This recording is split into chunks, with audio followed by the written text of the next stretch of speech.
here at live at the 212. Give me a holla. Let me hear you. We're gonna have a goddamn rock and roll comedy revival tonight, folks. Revival. But before I start, I want to give some thanks. I want to give a shout out to our two sponsors tonight, Maine Canavan. Give them a round of applause. Those boys are in the crowd tonight. You go find those guys, you get a car, you get hooked up. And then the beautiful Marie over there with Calico Cannabis Company, giving us all those big fatty joints that we just smoked outside. I hope you guys fucking like that shit. The biggest thanks though, biggest thanks to that man over there behind the bar. His name is Al. This is live at the 212. They let us do our dark-ass comedy. They let us give us a place that there's no goddamn rules, and there's no goddamn rules tonight, folks. Anything fucking goes. I'm gonna give you some parental warnings, though. If you are sensitive to lights and have seizures, there will be comics here tonight that will make fun of you. There are other comics that will probably go through your pockets when you pass out. This show is not made for fucking weak people here, folks. This is a party show. Everything goes. If you like to, if you're easily triggered, you can go see a poetry jam over at the library down the street. But tonight's not one of those fucking nights. This night is built around a very special man who I met last year, folks. This man saved my goddamn life. He saved my goddamn rock and roll soul. I'm going to tell you a quick story. Last winter, I was a depressed man. I was drinking too much. I was smoking too much. I got fired from my job. My wife was going to leave me. My dog got AIDS. I don't know how the fucking dog, it's Cocker Spaniel. How the fuck Cocker Spaniel get AIDS? I have no idea. It was bad, folks. And on a cold, snowy fucking night, I made my way down here. 212 was closed. And I said, I'm done. I went over to this bridge over here in Westbrook. And I was going to end it, folks. I was going to end it. I stuck one leg over the fucking railing, stuck the other leg over the railing, and through the mist and the snow, I just hear something. I hear this.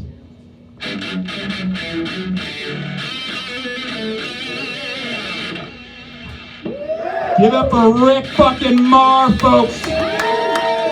Portland's guitar fucking god.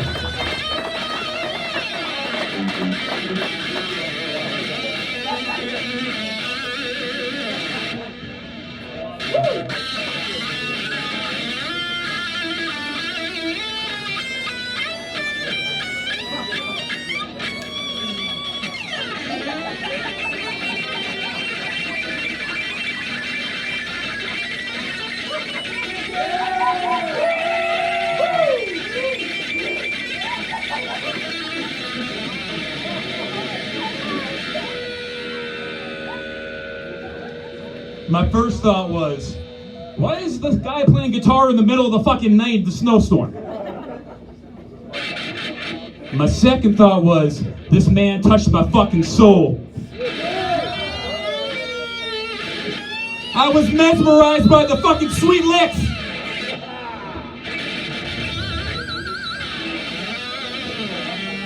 It saved my life.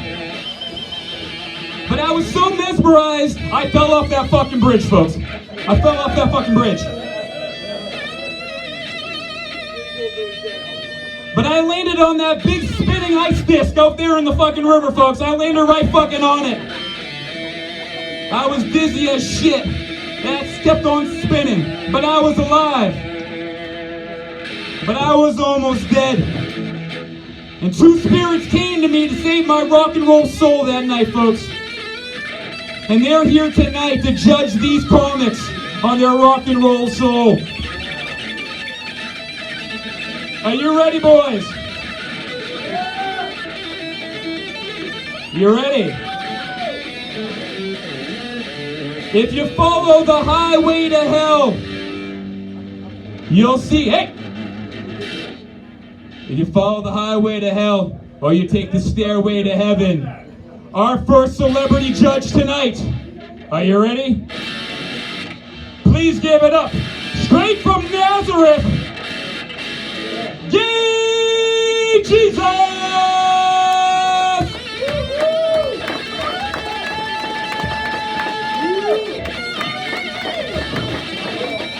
He saves souls and sucks dick.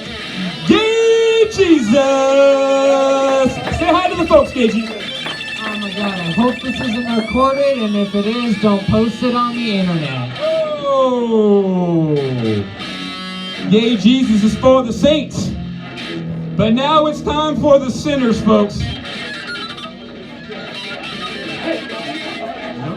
Straight from the bowels of hell, please welcome Special Needs Satan!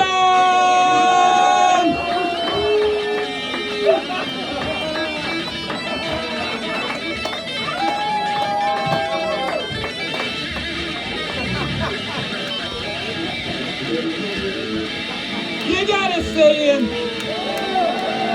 What do you want to say?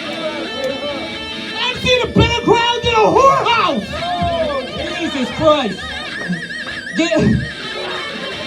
Oh. Satan's got a Kentucky Fried Chicken bucket full of powdered donuts, folks. That's how they do it in fucking hell. Nice.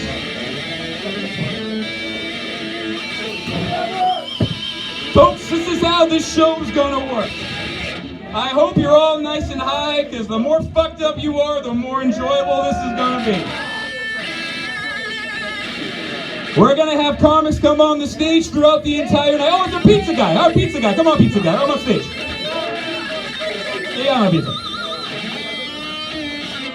These guys are hungry. Come on up here, man. What's your name, brother? Hey, guy. What kind of pizza you got, Luke?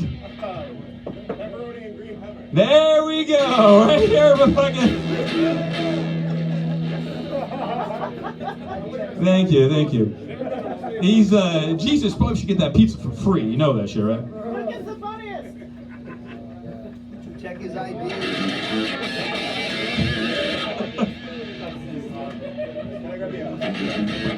That thing's going, brother. We got our pizza. We got our gods. We got our guitar god. And this is how this whole's gonna work. Comedians are gonna come on this stage all fucking night. And they're all high, they've been smoking weed, they've been taking edibles. I don't know what they're gonna say. They're gonna play with this man right here. But also, we are lucky tonight to have some of Maine's best battle comics in the crowd tonight. If they want, they can choose to take on one-on-one one of these son of a bitches. And that could happen tonight. You ready, Rick? Are you guys ready for our first comic of the fucking night?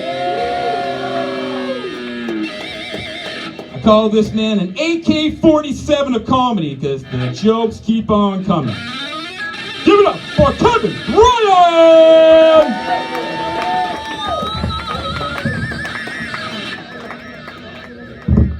All right, 212. I hope everybody's having a pleasant evening so far. What do you guys say? That's what I like to hear. All right.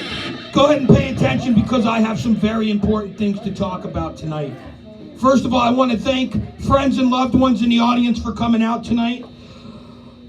I'm a little bit nervous. I need all the support I can get. After 15 years, I just quit smoking. Thank you. But you know, I didn't do it alone. I did it with the help of prescription drug Chantix. And let me tell you something, there's some side effects. After 3 or 4 of my seizures, I'm always craving a cigarette. But you know, I gotta say, the thoughts of suicide and anal secretions are helping me keep my mind off that, so it's nice. Thanks for the big laugh on that one. I worked all fucking day on that one, you know. All right. You know, I didn't do much today. I stayed in all day today and I watched Naked and Afraid in the mirror. I know, it was a marathon. I really do need to find a nice girlfriend. Giving yourself a Dutch oven is no fun. It's really not. I tried speed dating recently. That was fun. but I was too coked up to talk. It worked out well though, because we had a stick of gum for dinner. It was a cheap date. Cheap date. It was nice. I'll tell you, cocaine's bad though. I got a good buddy of mine. He does a bunch of coke and he gets all sketched out and all paranoid, and he thinks he can see into the future. And we call him Nostradamus. Yeah, you guys didn't see that one coming, huh? Oh man. You know, I tell you, I just quit smoking, but also I'm trying to quit drinking too. You know, last night I passed out on the toilet bowl at Olive Garden. And let me tell you something, they fired me on the spot. Boss man told me he didn't want to catch me farting around.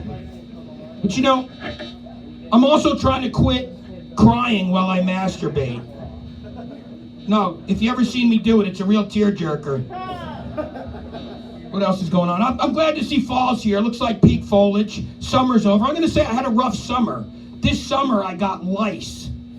Yeah, that's what I get for trying on Trump hats at the fair. You know, I had it so bad I had to shave my head. So then I looked like a racist whether I wore the hat or not. Wow, we got a bunch of fucking snowflakes here tonight, huh? All right. What else is going on? I don't know if you guys saw this in the news, though. Trump just came out with a big bombshell today, and he made a confession that during his rally last night in Minnesota, that he got so excited that he farted and shit in his pants. Yeah, I wasn't surprised. I knew he was running a smear campaign. I'm just glad he came clean. You know, the White House said the leaks came directly from the president. Oh, man. You know, I was over at Bed Bath & Beyond today doing some shopping, and on sale today they had hotel-style bath towels. So I stole one. I know. You know, my lady friend, she can never be happy. Last night I took her out to dinner. I went through the trouble, and I got us a window table and everything, and she still had to complain. She said it was too close to the drive-thru. No, really, she can never have a happy meal. No, serious, for the rest of the night, all she did was grimace. No, really, she did grimace. She fucked that purple guy from McDonald's. Yeah, she came home and she had all this dry shit on her stomach. I was like, what the hell is that? She was like, well, Grimace showed me how to make the special sauce. She said he has a certain way he likes it done. Oh, man. What else is going on? You know, I'm trying to put my best foot forward. I just got a new job over at LL Bean in Freeport, and they sent me for the drug test. But I was one step ahead of them. I went in that High Times magazine and I ordered a product called the Whizzinator. And if you have never seen what this is, what it is, it looks like a dildo that you put the clean piss in. It comes time to take the test, you whip that out and pee in the cup. But it didn't work out for me. I ordered the black one by accident. And you know, I should have known there was something up, because they charged me a shitload in shipping and handling on that thing. I mean, it was big. I had to put the cup on the floor to pee in it.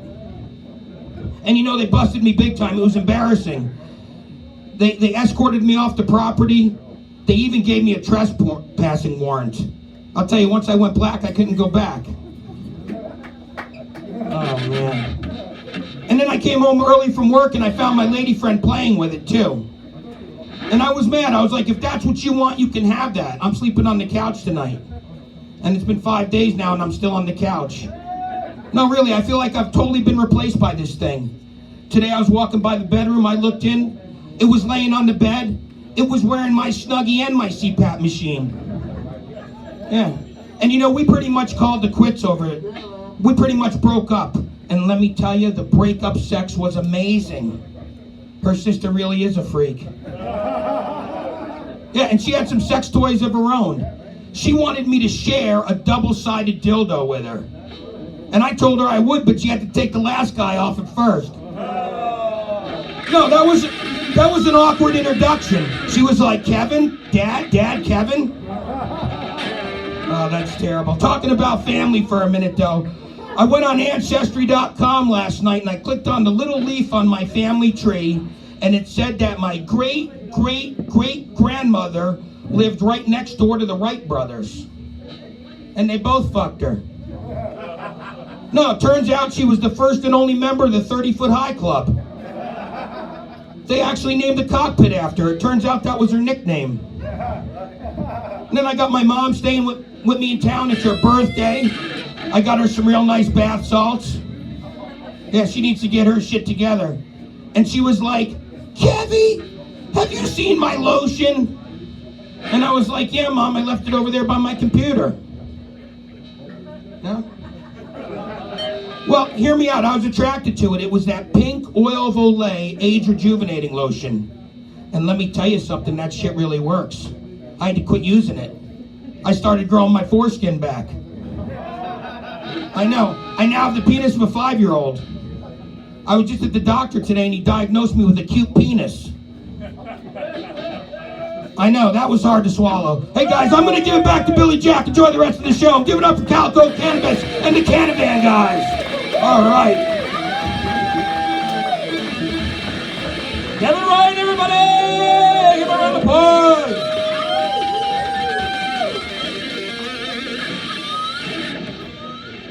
Now it's your time to judge. Which one of you guys wants Kevin Ryan's soul? Yes, me. I like that you said that you were having a rough summer when it's clear that you're just having a rough life.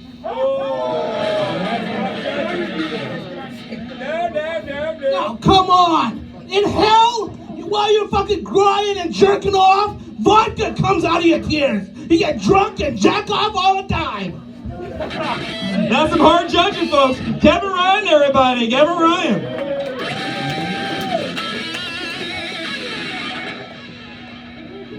Our next comedian comes to the stage to be judged. The founding member of the River Comics in Lewiston. If you're ever in the Central Maine area, you check out a great comedy show. This man's setting it up. He is my twin brother. Give a big round of applause and a big guitar riff for Leonard Akimbo!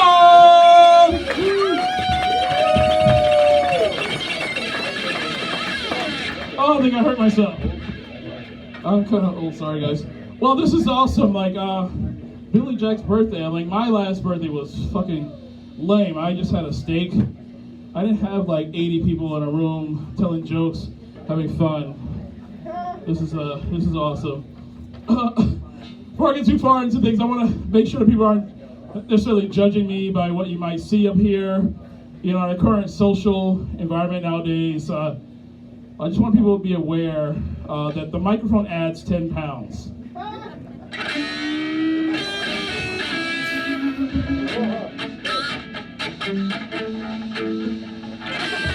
my God, this is fucking awesome. All right.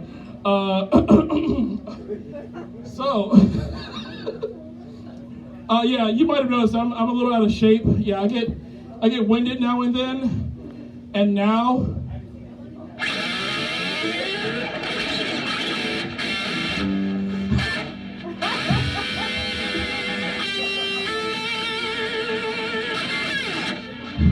I'm gonna go over 5 minutes. Holy shit! Yeah, I know I look like I'm always 2 meals away from a bucket of chicken. Thank you. That's a short one.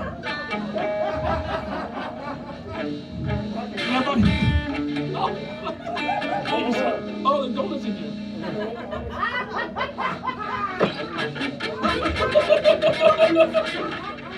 That's fantastic. Yeah, my rapper name is Two Cakes.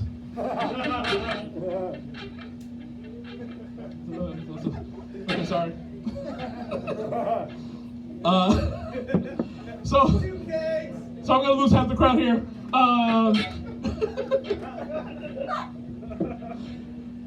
Trump's in the news recently, and he's talking about his conversation with Ukraine. He said the conversation was perfect.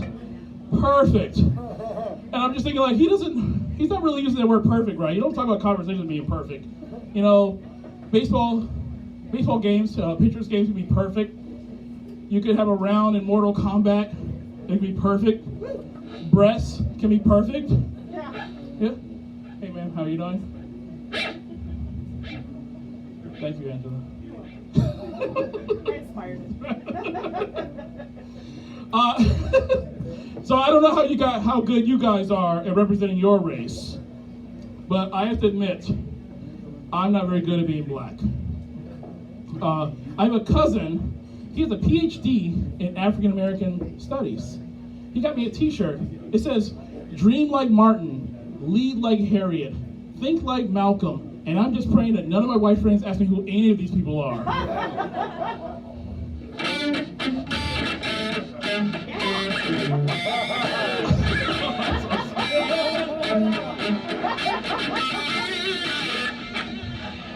Oh my God.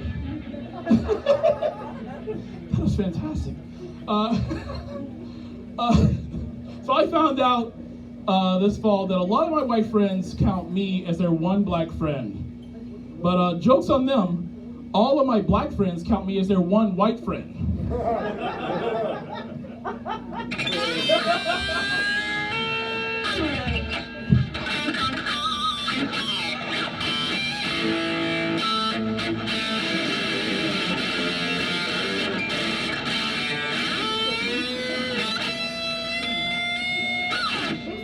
That went perfect in rehearsal.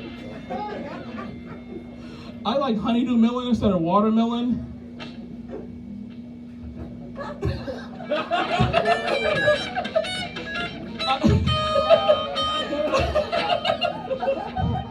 damn racist.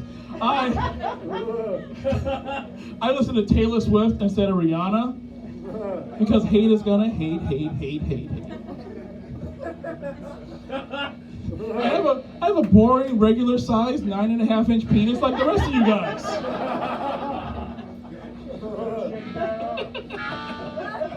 All right, last thing, I'll get out of here.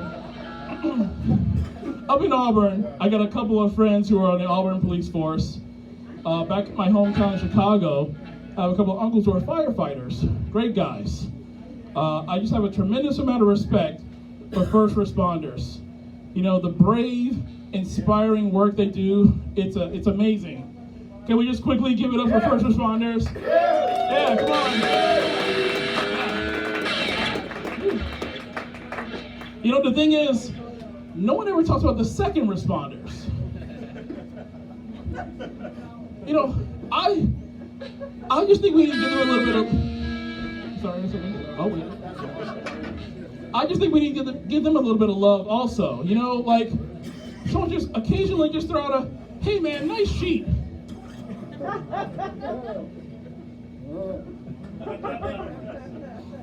Or,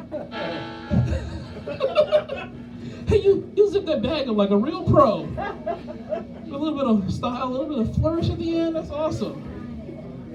Or, "Hey, cool pressure washer, man." It's like, it's like nothing ever happened. I picture a second responder showing up at a bank robbery, bullets flying, and he's like, "Holy shit, I'm here way too early." You guys don't even have the cones out. I'm a second responder. I need to go underneath the tape before I get here. Thank you guys very much.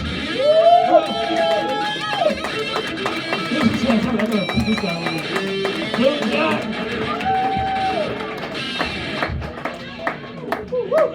Leonard Kimball, everybody! Scary Leonard.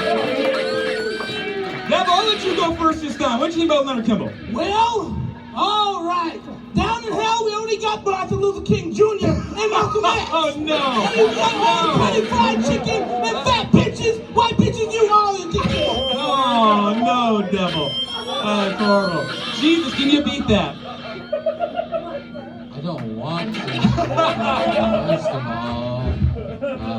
But you are going to hell for that thing you said about honeydew. It's gross. Honeydew is gross. Leonard Kimball, everybody! Joe, get me a drink, please. Our next comic coming to the stage was my goddamn mentor, one of my favorite fucking comics. I'm not even gonna joke about him because I love him, respect him so much. Please give it up for Dennis Ford!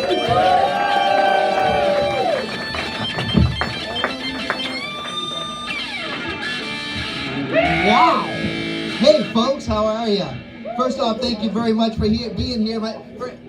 He's right, my name's Dennis, and I have 4 kids at home. I have a wife at home, so truthfully, I don't give a fuck if you're here or not. As long as they're not, I'm happy, man. I am happy right now, huh?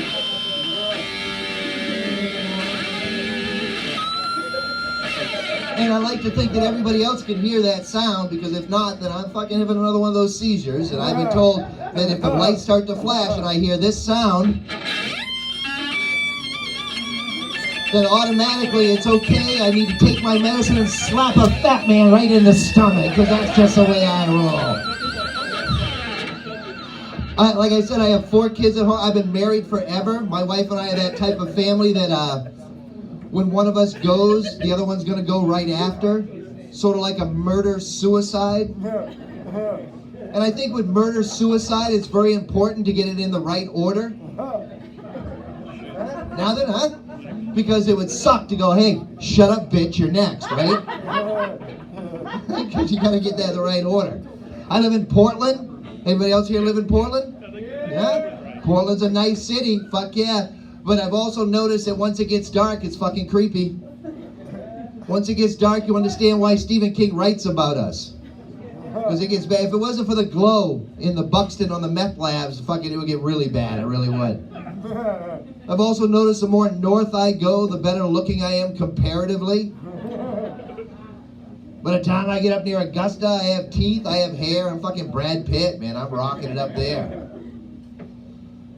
Wow. You gonna play that guitar at all? There you go. Holy shit. I bet you he still thinks I'm Leonard Kimball.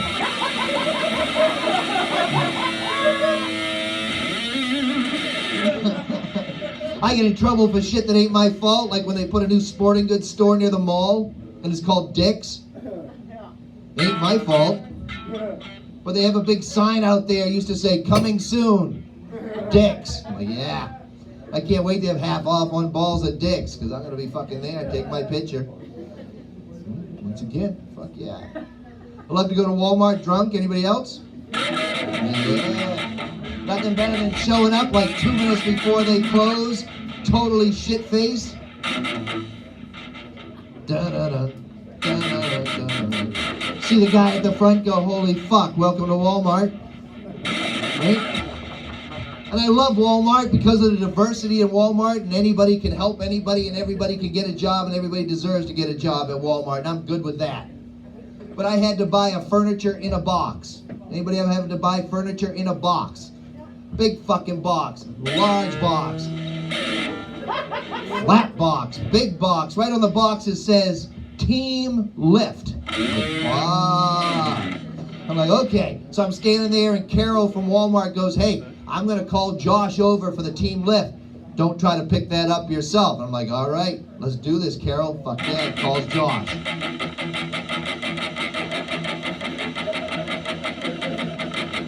And then Josh shows up, and I've been waiting all day, 20 minutes for this fucker to show up, and finally this guy comes around the corner with a blue vest on, a name tag says Josh, and one fucking arm.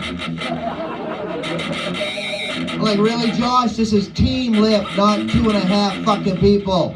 I understand that you need a job, but go fucking put pillows away. I need somebody who can lift. Where's Carol? And once again, I got asked to leave Walmart. Which is bad because I am not financially secure enough to shop at Target.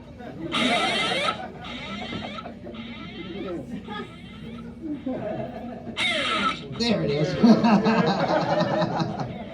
Living in Portland, I go down to Deering Oaks. You been down to Deering Oaks lately? I love Deering Oaks. You see the sign they put in Deering Oaks that says squirrels. They're not for human consumption. I'm thinking, why are they writing that in English?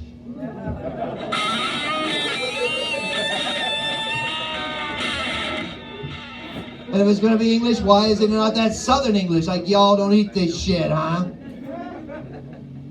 I've been here in Maine for a long time. When I first got here, we had that little lobster on the license plate. Remember that little lobster on the license plate?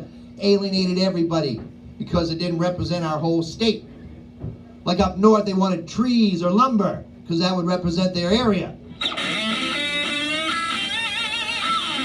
And then on the East Coast, they wanted blueberries or cranberries because that would represent their area.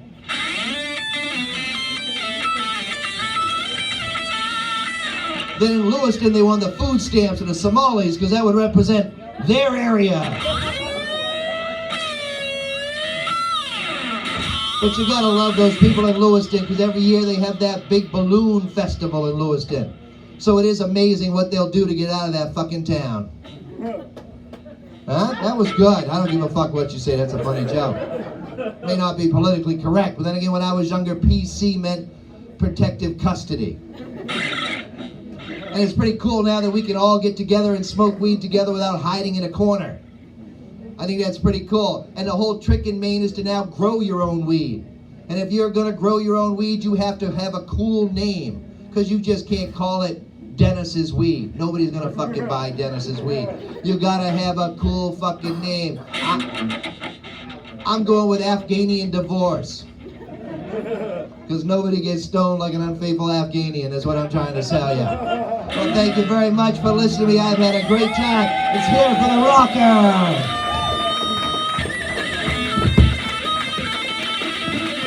Dennis the Legend Fog!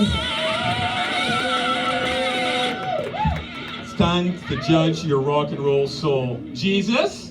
I just want to say that you're probably gonna die soon. Oh, no. And we have plenty of those handicaps from Walmart down in the freaking hell. Oh, no. Dennis Fogg, everybody. Dennis Fogg. We got a treat for you for the next comic here. This comic said he wanted to throw down tonight. He is one of Maine's best battle comics. This man is half man, half weed resin. His name is Mike from Dexter. Give it up.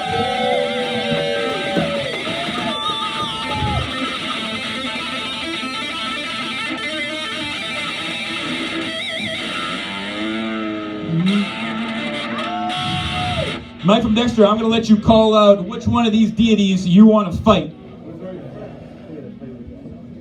Well, I've done a little bit of research into the Satanists, and they're actually good people. They don't believe in magical shit. They believe in normal shit. So I'm calling out Gay Jesus. Gay Jesus, take the stand. Over here, Gay Jesus. Get center stage. Oh, God. Now, I don't know if you do comedy battles or you're a bit to one. It is a battle of wits and insults. You get 3 jokes apiece, and whoever wins, you are the judge, okay? You guys down with that? You understand the rules of that? There we go. Jesus has got to go first. Starting with the first crack. Jesus? Okay, I like that you have to call yourself Mike from Dexter because even your name is uninteresting. Like, I can literally name 7 Mikes in this local comedy scene. And they're all white dudes who talk about how hard it is to be on Tinder. It's fine. Thank you, Lord. Oh, Lord. Gay Jesus was trying to convince his dad that he wasn't actually gay, but he wouldn't stop hanging around with only 12 dudes just in robes. Hey, Gay Jesus, hey, Jesus, why are you always, because his dad didn't know he was gay, Jesus. Hey, Jesus. He's all knowing, but he didn't know. Hey, that. Jesus, you know I traded chicks, right? I know, I just hang out with these guys in the robes with no pants under them, so. Not very smart, though, Jesus. I think you figured it out. I'm really glad you did your research for that joke. It really looks like it panned out very well for you. Speaking of not panning out, the rest of your life does not look good. No shit. I mean, I could have told you that, Jesus. I don't have to be the Son of God to know that. Well, everybody thinks that Jesus is such a nice person, but everybody knows that gay Jesus is responsible for the lepers because he wants to use those dicks. Truly, that doesn't make Literally, sense. he was creating history's first portable dildo. I would rather hang out with lepers than with you anytime. That's my joke. Wait a minute. That was 3 jokes. Somebody wrote, just on a side note, Somebody wrote notes on mine. It says transsexual double and lesbian angels. I didn't write those things. All right. One last thing. Gay Jesus actually thought the idea of having nails put through his hands and feet was actually a good idea because they could fit more dicks in him at that point. You know, because of the holes. I thought we were at 212. Holy fuck! Oh, I'm sorry, these Catholic people, you guys Christians? You don't have to explain the joke, it's just not funny. That's the whole thing. You should rethink your hobby and your choice in necklace. Oh my lord. Oh my, your dad. Sam, who won that competition, Sam? Oh, yes! Take that, King Jesus! Satan! Give me a little highway to hell! Folks, that was the worst comedy battle I've ever seen, Mike from Dexter. Mike, you have one joke. You have one joke. You have one good joke. No. Just one good joke. One good joke, Mike. Alright, recently my wife has definitely been getting bored with our sex life. No matter how good I'm giving it to her. Whoa. No matter how much I'm trying to give her some good sex, she's getting very bored. And she started begging me to choke her while we're having No, she won't get bored down in hell. Oh my god. That's what she thinks it is. She thinks she's in hell. So, the point is she's choking. 24/7 dildo sex.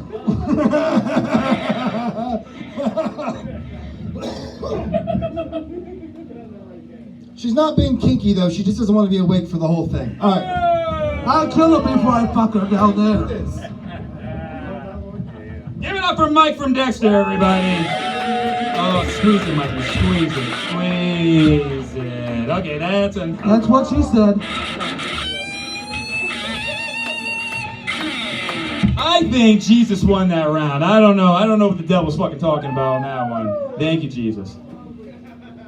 Our next comic coming to the stage was a goddamn U.S. Marine, folks. If you don't fucking laugh at his jokes, he can kill you with his bare hands. You can also listen to him every Sunday on WPMG with his radio station, his radio set every Sunday night. Give it up for Swaka!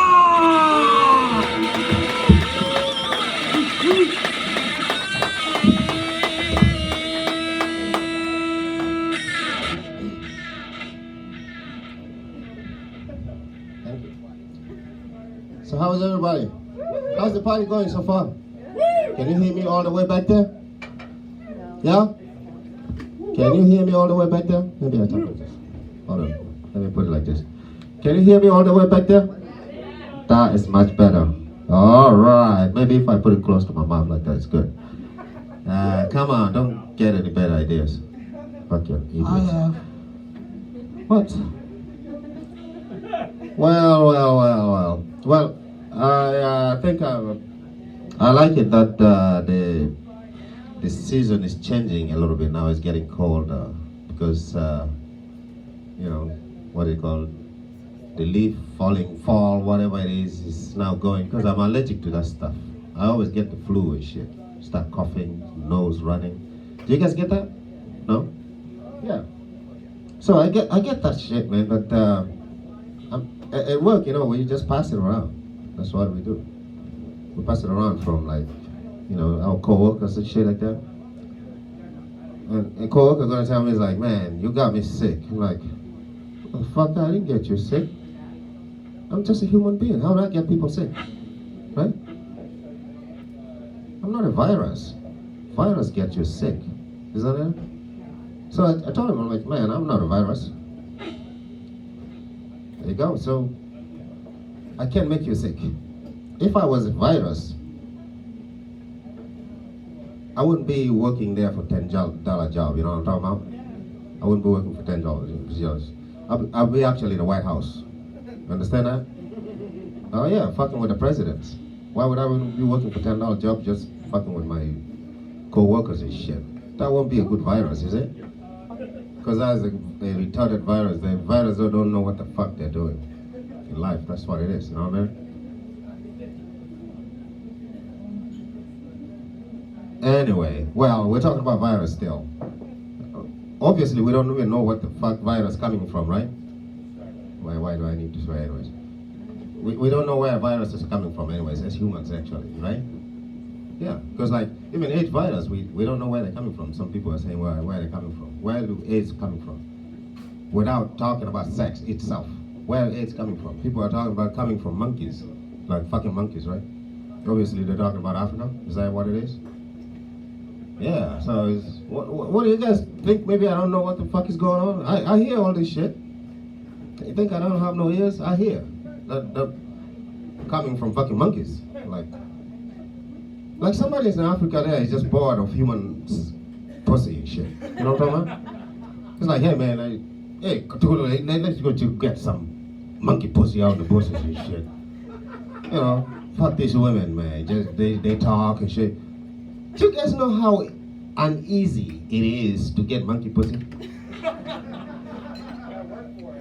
Exactly. Gotta work for that shit. They're swinging up in the leaves and shit. Up in the tree. You can't even climb sometimes the trees, right? How the fuck do you get a pussy that is swinging up in the air? Right? Some freaks got that, but I can't, I can't do that. It's like they need bananas, right? They need bananas. You gotta give them a little bananas to like come here. There's humans, man. They're walking around. They don't gotta climb the trees to get pussy. You understand? Do you guys know how to get a pussy? Fucking they're all around you. You don't gotta climb the tree. So now, why would I wanna, like, say, go up in the tree to get AIDS, like, just from monkeys, while there's humans here with no AIDS, right? Does that make sense really at all? Like, okay, monkeys, first of all, they don't have no AIDS. Let's put it this way. Go right now and fuck a monkey and see if they have AIDS. Seriously, see if you'll be tested positive for that shit. Yeah. No, hell no. If actually they do have AIDS, you know what? That means, okay, why are they not dying? Why are they not dying if they have AIDS? Right? Why are they not dying? Does that mean that they're immune to that shit? If they're immune to that shit, that means you can take their blood, right? Put it in you. Now you are immune to it too. You can fuck a monkey now, comfortably, right? Oh, what do you guys think? That's right, you can now fuck monkey comfortably without fear of AIDS. If that is what they do. Obviously not, they don't. Right? So now we don't even know where a virus is coming from. We're just talking shit. Do we? Do we really know where a virus is coming from? Exactly. Pushing all to monkeys and shit like that is like, monkeys don't got no AIDS. Fuck a monkey comfortably. No problem. Right? Exactly. Look at the devil here trying to fuck a monkey. Yeah. See? Like we have this thing that we don't understand sometimes, and we talk about them. Sometimes you gotta talk about understanding things like cultural differences. Like people talk about police shooting. I'm not trying to make people comfortable here, right? I'm comfortable for you. Police shooting is like because we don't understand the cultural differences. Like if a police shoot an African, it's because, like for us, when the police stop you, what do? We put our hands in the pocket. Right? Put your hand in the pocket, like, oh yeah, police leave you alone. But now here, you put your hands in the pocket, you get shot. You guys don't get that, right? Cultural differences. So now, if you go to Africa, you put your hands in the air, you get shot actually because you don't got shit. You gotta put your hands in the pocket, you know what I mean? Actually, the more pockets you got, the better. Dig them out, dig them out. Police, you get police in somewhere in India, Africa, whatever, they could be smiling. And you put your hands in the pocket, but here they shoot you. Yeah, because the cultural differences, you know what I'm talking about? Anyway, I think that's my time there, and nice talking to you guys. Peace.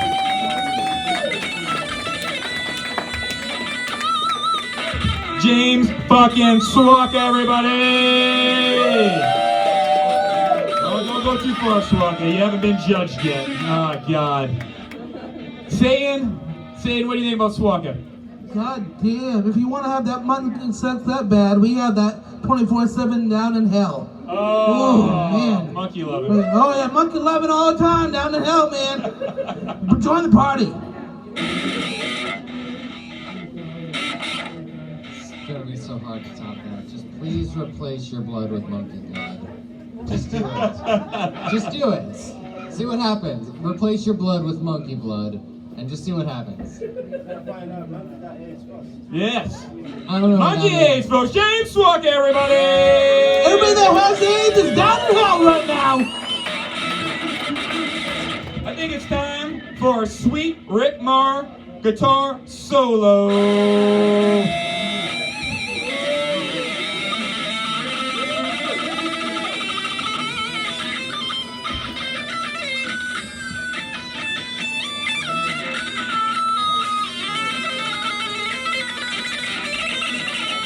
Rick Marr, everybody, give it the fuck up.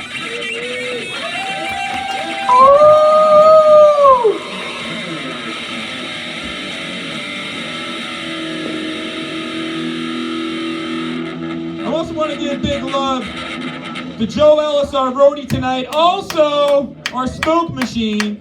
Also, the guy who checks our cocaine for fentanyl before we do it. The old saying, if Joe don't die, Joe don't die, we all get high. Cocaine? That's what we got there. Fucking right. Someone's got to do it. Okay, folks, we're having a good time. Those animals kicking in, folks, because I can't feel my goddamn legs. Once again, give it up to our sponsor, Calico Cannabis Company, Canada.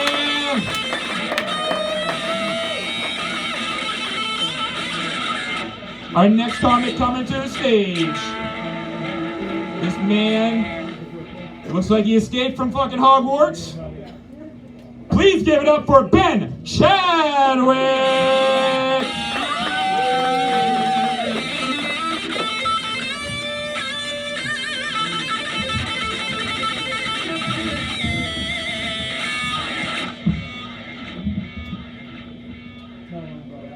My aunt died a few months ago. And I deal with grief by making jokes. And so we're at the reception and I was making some jokes. And my uncle comes up to me and he says, have some respect for your grandmother. You don't know what it's like to lose a child. I said, that's true. I've never lost a child. But I've gotten rid of a few. Yeah, hit him with it. I think that birth control should be the responsibility of women. And not for any sexist reason or anything, but because I know myself. And I'm not as good at remembering to buy condoms as I am talking women into abortions. Ow. God damn it.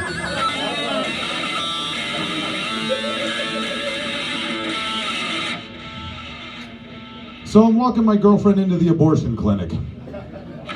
And I notice we're walking up the stairs and she's not holding onto the railing. And I was like, hey, you should, never mind.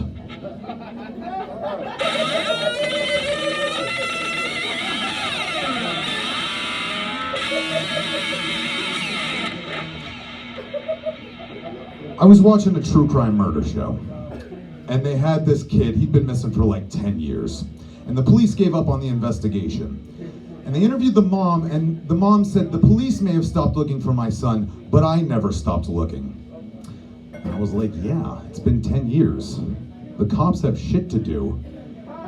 You're a stay-at-home mom, and I'm guessing that schedule's a lot lighter.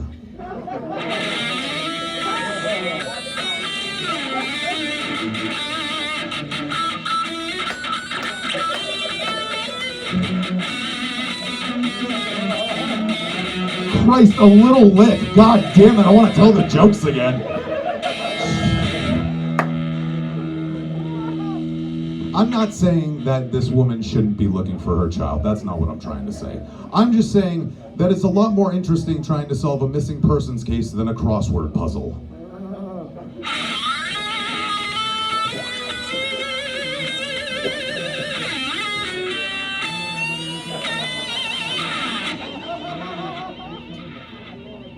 Am I allowed to claim hospice if I plan on killing myself? I'll do it, but it'd be nice to be doted on for a couple of weeks.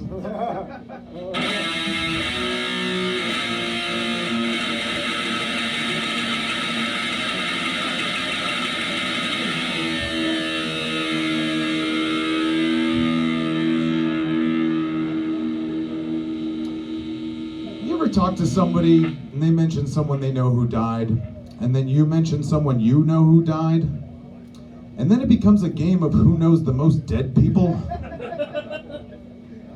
It's a shitty game to learn about with grandma.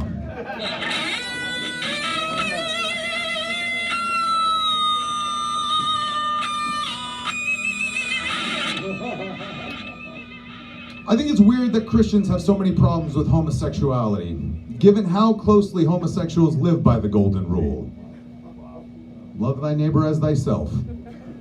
I don't know what you guys do for self-love, but I give me a hand job.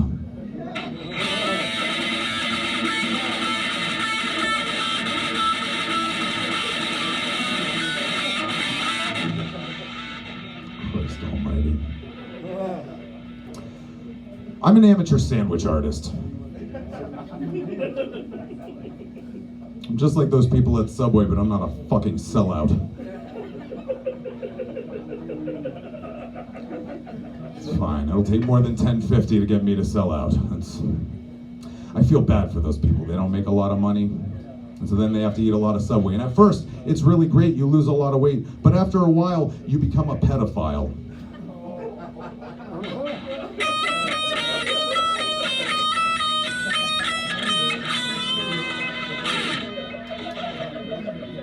I never wanted to be a pedophile. But then I saw how lucrative the Catholic Church was.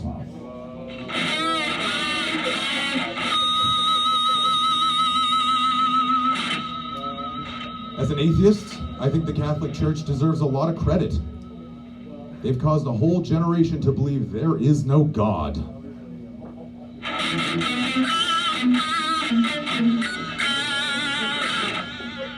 Despite being a holy man, fuck that one. Alright, a few more quick ones and then we'll call it a night. If ghosts were real, Poland would be uninhabitable.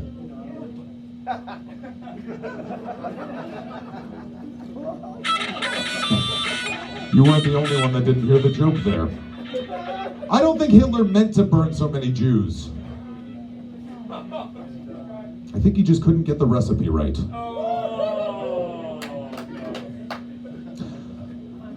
I'm surprised that so many Jews still celebrate Yom Kippur. I thought they would have been over fasting by now. When the fuck did this room get a soul?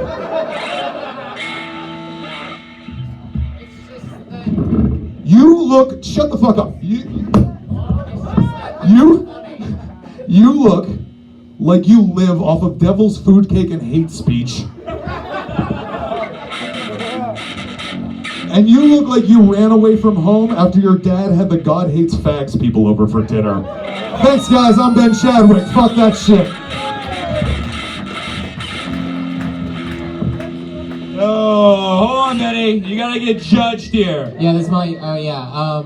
Well, first of all, this room doesn't have a soul. It's just the jokes aren't good. Also, I like that you shit talk stay-at-home moms when you're a stay-at-home homeless person. Oh, Jesus, you're mean. You must like them.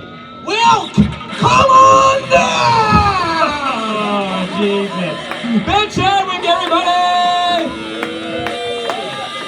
Roadie Joe, my goddamn mic stand's on fire. Get up here, Roadie Joe. Give it up for Roadie Joe, everybody. Take that shit. Show him your teeth. He's got none. He's got none. Too much sucking dick. Thank you, Joe. Thank you.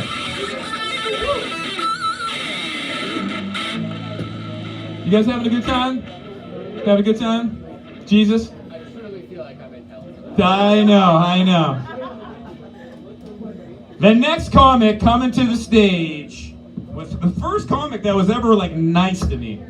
She kind of showed me the ropes, gave me a hand job. I fucking love this woman. Give it up to Angela Miro!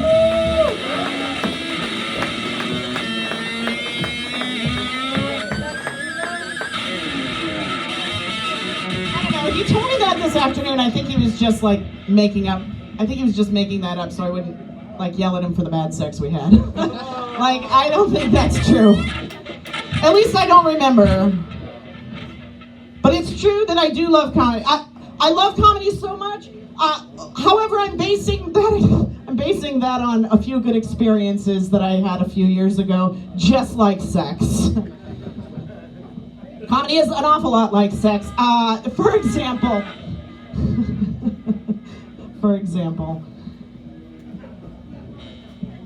yeah. For example, this is about to fall.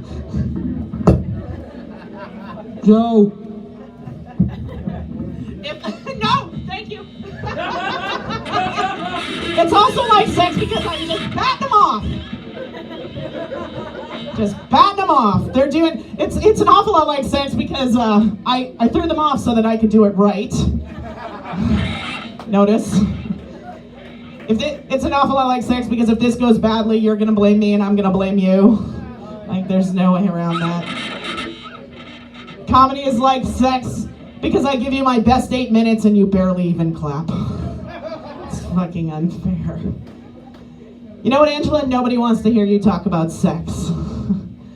That's the voice in my head.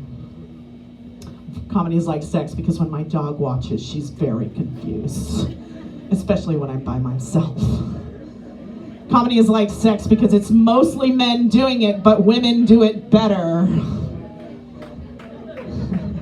Angela, why do you hate men so much? Just stop. Comedy is like sex because my parents won't acknowledge that I do it. Angela, why are you teasing your parents? Why don't you just make fun of them at home like we do? Why do you go on stage and tease our family? It's not fair. It's what? That's a ghost of my mom. Well, you should know. She's coming for you. It's like all the voices in my head and all the voices swimming around. These are the voices of people who have actually said bullshit, dumb shit. Why don't you just make fun of our family at home smoking pot instead of going on stage with vodka drinks? Fucking weirdo. My parents, not a fan of my comedy lifestyle. That's okay, I'm not a fan of my childhood. So, if you didn't want a comic, you shouldn't have heckled all of my birthday parties. Like, my parents love me, enough to keep me off the pole in Lewiston, but not off the stage in Westbrook. So, here I am. It's not good. It's not good. Yeah, they heckled my birthday party. They said things like, why are you smiling? Do your friends know that you sucked your thumb until last week? Heckled my birthday party. You call that beating a piñata? I beat your brother harder than that last week. Angela, child abuse is not funny! Yes, it is in 212. Theoretically. It's all fucking theory. I am a parent. I'm not a good one. I have not put a good child into the world. At all, as evidenced by the fact that he came to me one day, he said, Mom, I am a bad parent. He came to me, he said, Mom, why do you get to eat a donut before dinner and I don't? I said, first of all, I pay the mortgage, and second of all, I don't have diabetes like you little shit. Right? Angela, don't make fun of children with diabetes. You can't make that joke. You don't have the disease. I'm triggered. Stop. I am a bad mom. But I don't care, at all. He's 19 now. He stopped taking my advisement 5 years ago, which is too bad because he's not too bright. And he could use some advice. For example, he asked me to preheat the microwave and he threw out the salt because it expired. So, Angela, don't make fun of dumb kids. By the way, it's my heritage. I'm a special ed teacher, so I get to say the word retard. Yeah. It's my heritage. It's my heritage. Nice flag. Let's see. I am old, but I do love having sex still. I am at that funny age when having sex with young men is still possible and having sex with old men is much more likely. Much more likely. However, I'm bad at Tinder math, and sometimes I make a mistake. I get somebody a little bit too old. I need a sweet spot. I want them to be older. I need a man who's after mansplaining motherhood and before get the fuck off my lawn. There's a sweet spot. I want him after his first divorce and before his last dog. The first man who asked me, thank you, Jesus. The first guy who asked me how long a corgi lives never gets another text. Which is okay, because he's too old to understand how text, never get another email. He never gets another email. It's all right. My type used to be tall, dark, and wife wants him to have a blowjob on his birthday. Now I like bears. I like bears because I like bears, thank you. I love fucking bears. You know why? Because I love waking up to my head being gnawed off. Like, I love raw fish and being lashed at uncontrollably. Bears are no, I love big fat guys. Angela, you love big fat guys. I'm a big fat guy. Why don't you come over and give me a massage? Satan, go fuck yourself. Angela, you're talking an awful lot about sex on stage. You must be down to fuck. Well, I kind of am. Anyways, I did want to say, you know, Danny, how old are you? I'm 23. I just turned 23 the other day. He just turned 20, and notice he answered to Danny, not Gay Jesus. Gay Jesus, you were like 32 and it doesn't matter. It doesn't matter. I'm old enough to be your fucking mother, except for one thing. I fucking love abortion. It's fucking amazing. I love abortion so much. Angela, you shouldn't do abortion jokes because somebody in the crowd might want to date you and they don't want to hear that shit from a lady. Anyway, that's it. I'll leave Satan alone. I already bared him. Okay, thanks very much. I'm Angela. By the way, how many people did it take to paint that on you? One. He got every fucking crevice, didn't he? It's beautiful. Thank you, Billy Jack. I do love you. Angela Merrill, give it up, don't go too far. Say, you must love that shit. She hit all the stuff. You're retarded, you got diabetes, and you're an abortion survivor. So you should just love that shit. Well, I see why she's alone, because all those older guys die and they want to come down to hell and have sex 24/7. Oh, there he goes, Satan. And abortion babies line them right up to hell. Oh, Jesus. Jesus. Comedy is like sex. I don't want to be in the room when you're doing it. Oh, Angela Merrill, everybody, give it up.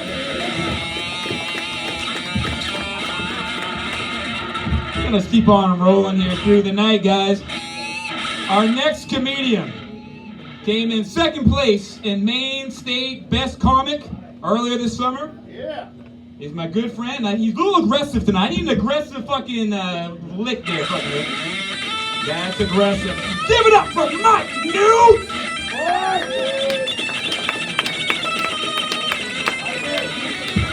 Who's with me when I say fuck Jesus? Hell yeah! Keep it rolling. Let's roast, Jesus. Let's go. Get over here, you fuck. Yeah, put your purse down. Rules of comedy battle. 3 insults apiece. 3 insults apiece. Second time Jesus is going up tonight. Jesus, would you like to start?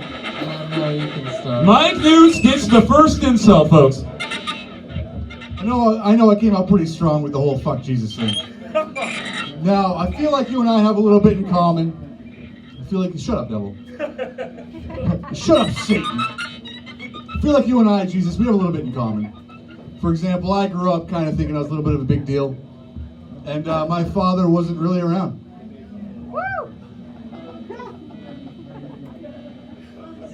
Your turn. That was the whole thing? It was That was your your dad's not real joke. Go ahead. Okay, I guess, you can fit a camel through the eye of a needle before you could fit blood through your cholesterol-clogged arteries. Nice. First round, Mike Newts for Jesus. Nice. Jesus. It's obviously Jesus. Jesus wins. Jesus Christ. I remember seeing Jesus. I wasn't really turned on to Jesus until I was, an adolescent man when I discovered masturbation and pornography. For example, the first time I ever saw Jesus was in a classic. You guys might have had this on VHS. It was Bethlehem Bukkake.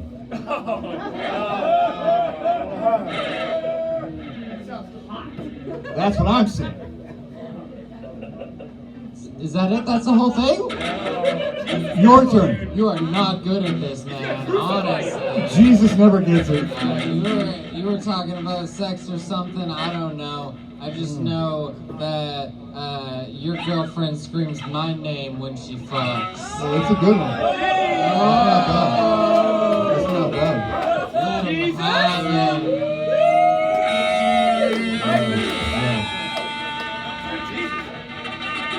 You know, it was hard to tell whether or not you were crying out for your dad or if it was in just pleasure when you were getting gangbanged by 3 men that everyone considered wise. Satan dug it. Satan dug it. Have you ever read a book in your entire life? Not yours. That's not.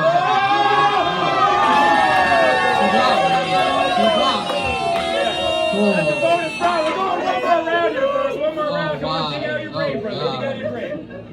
Rise from the dead. Is it still your turn? Hate being This on is my stage Easter. with you.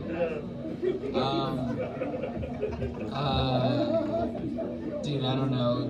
I know. The only thing stopping you from fucking your sister is the fact she doesn't ride a motorcycle. That's pretty good. That's pretty good. Cool. Satan, you're not helping me at all.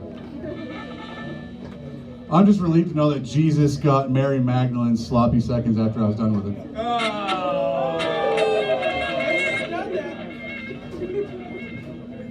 Alright, cool, we done? Who's that going to? Jesus? Mike Newts? Think it's time. I'm giving it to Jesus. I think Jesus is undefeated tonight. Undefeated. Mike Newts, I'll give you one good joke. Typical ginger. Son of a bitch. Billy Jack. Unbelievable. I know there's a lot of food trucks going around town these days. Everyone's getting food at food trucks. It's great. I got a new idea though. No one's got a food truck that specializes in crepes.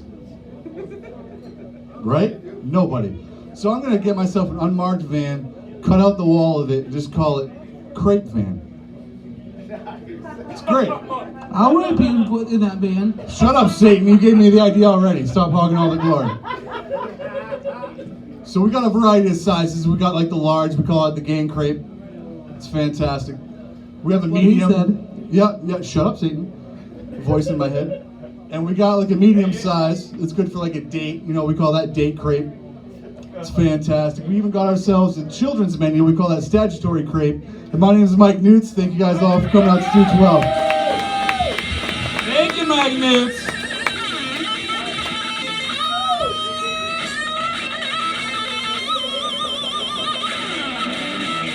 Our next comic coming to the stage. Devil's Food Cake Donuts. Oh, damn. That's a food cake behind me. God, I think I just get AIDS from a donut. Our next comic coming to the stage. This night would not have been possible. He was doing the groundwork on this shit. I just take the fucking glory. One of my favorites. Jamie Rue, everybody. Give it a fucking up!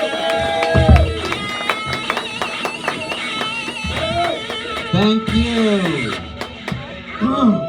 Yeah, give it up for the Chris Kyle of T-shirt cannons. What? The American, look, okay, late. Billy Jack looks like he's itching to get his hands on a T-shirt cannon. That's what he looks like. Okay. Yes. Chris Kyle is American Sniper, right? Nobody knows that. Okay.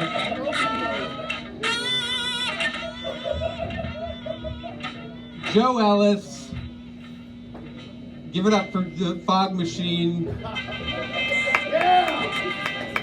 Getting popcorn lung. It's alright, the diabetes will kill him first. B-Rad, your nips are out. They've been hard this whole show. Fucking cold in here. Colder than hell. Good one.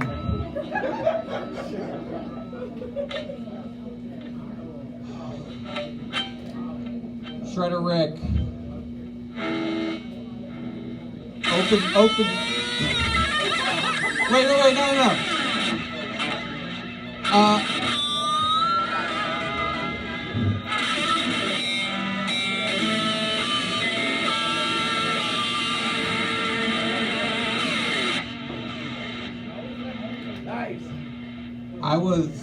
I was walking on Brown Street back in butterfly season. Do you remember butterfly season like last week? There's tons of them, butterflies everywhere. They're wonderful. And the word butterfly, the name butterfly, it doesn't make sense to me, that name. Like buttermilk, that makes sense. That is a really beautiful woman whose breast milk's not that great. So back in butterfly season, I was walking down Brown Street. It was all misty, and coming out of the fog as I was walking up to the church, I hear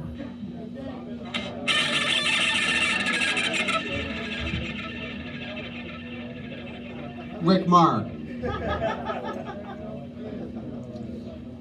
And we talked in front of the church. Okay.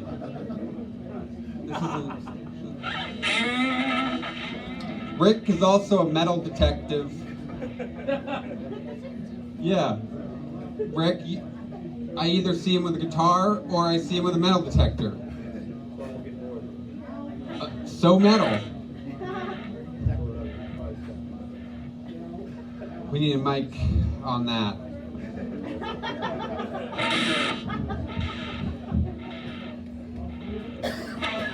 It's counterintuitive that a free weed night is not as rockin' as you'd expect.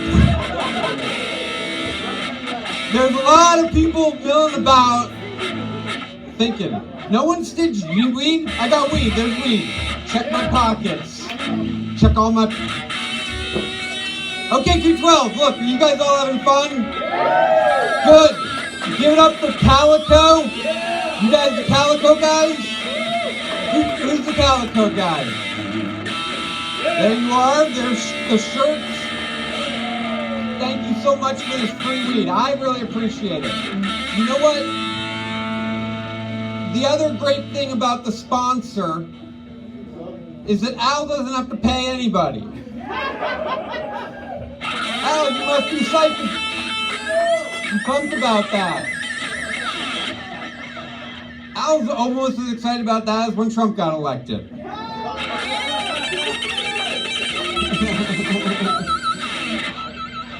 Yeah, it's alright to be a retard. At 212. You vote for Trump, right?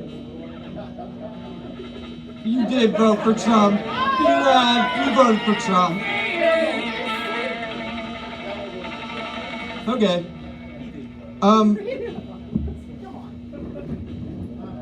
That's a good... you voted. Okay, never mind. I'll move on. Doesn't matter. Trump, whatever. Things will work out however Vince McMahon wrote them to work out. I had a hemorrhoid. 2 weeks ago at this is what I'm saying. During butterfly season, I got a hemorrhoid. It popped up. And for those of you who don't know what hemorrhoids are, this is what my doctor told me when I first went in, and I had no idea what this grape was doing my asshole. It's kind of like this, and then just like a little bump right here on my asshole. And I went to my doctor, he's very smiley, he said, well, Jamie, imagine there's a balloon of blood around your asshole. And then you just kink it. Like a balloon animal.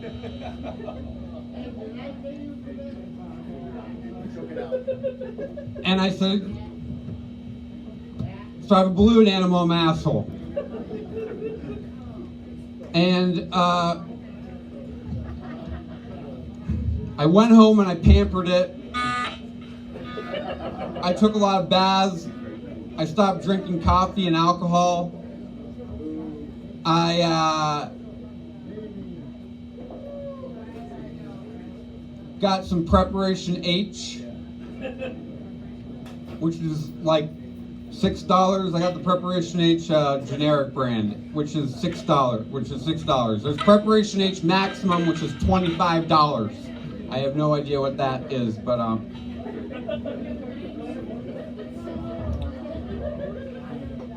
too high to be tight.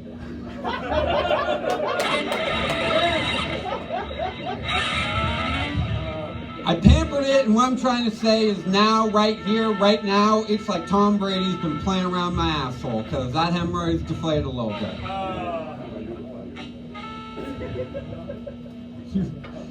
Okay, correction. Tom Brady's assistant has been doing undisclosed things behind closed doors with my asshole. Either way, it's deflated a little bit, and it's easier to play with, okay.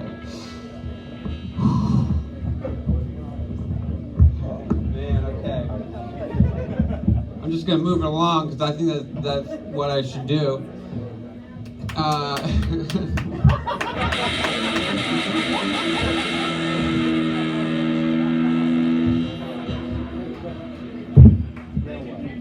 Come on up, DJ.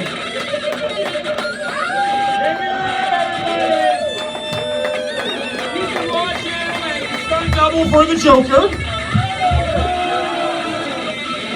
Don't go too large, and you have not been judged yet, my friend. Jesus, you look like you're having the worst fucking time ever. It's just worse than being crucified. That's what you're looking like right now. You all right? Can you give a good critique of Jamie Rue? No, I wasn't really paying attention to your set, but you kind of look like a rapist. Oh, you're going straight to rapist, Jesus. What do you think, Satan? Salute Jamie Rue! Oh, Jesus. I told you not to go Nazi. That's the only rule I gave you. Don't go Nazi. Jesus Christ. Thank you, Jamie Rue.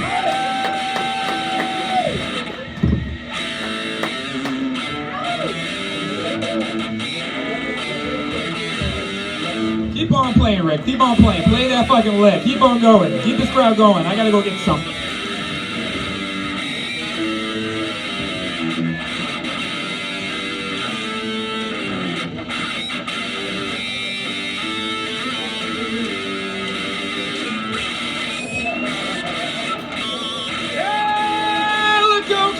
Company, our sponsors tonight, folks. Give it the fuck up.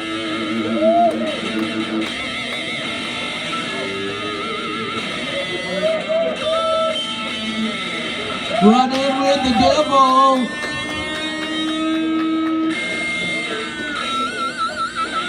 Give it up for our sponsors tonight, folks. Yeah. Our next comic coming to the stage. He is also a guitar aficionado. Rick, you may want this guy to play a little bit. Please give it up for B-Rad!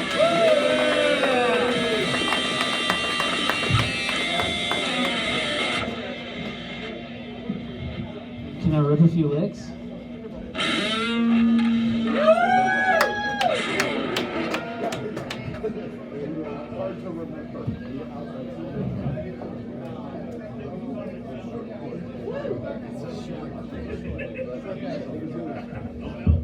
How we doing?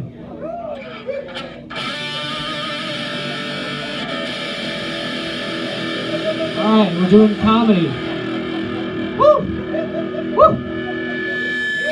2 and 2, how we doing?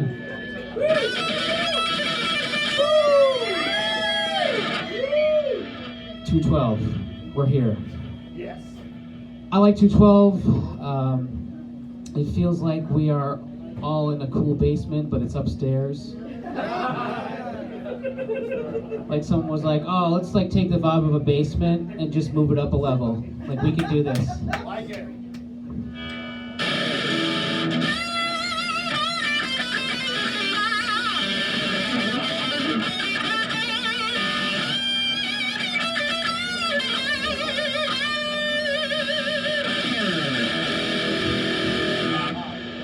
Couple licks. 212. You know, a lot of places, they'll serve you salty foods to get you to drink more. This place just has an overall sad vibe that will make you drink more.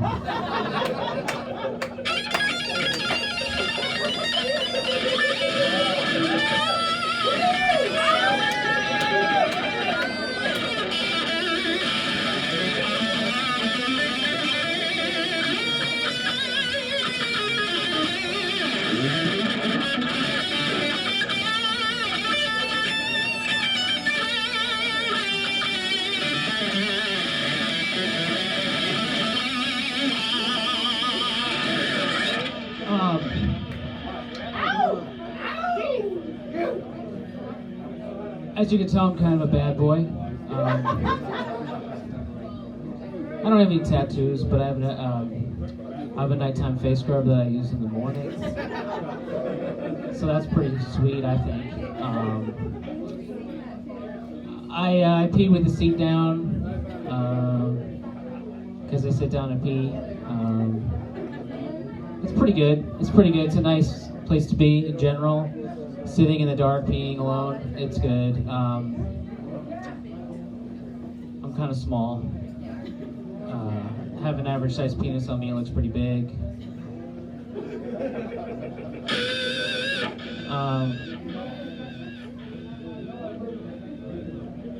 I can't believe you're still standing. That's crazy.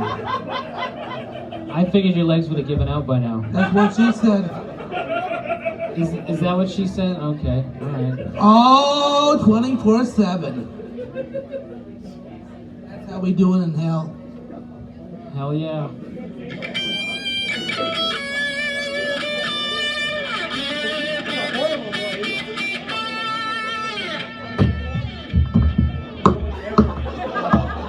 It just went limp. Rock and roll.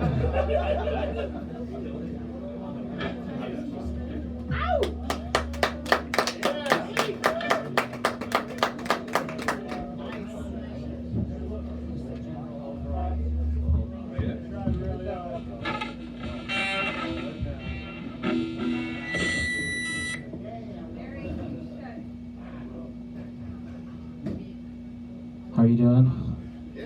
Nice. Have you, do you live in Portland? Freeport, okay. My neighborhood sometimes smells like burnt toast in the morning. First time I smelled it, I thought I was having a stroke.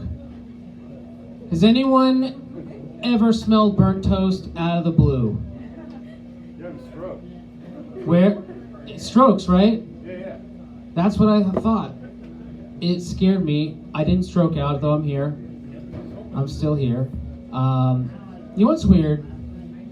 Someone else smelled it. My lady smelled this burning toast smell. And you know what? Should have made her hungry. I thought that was kind of odd.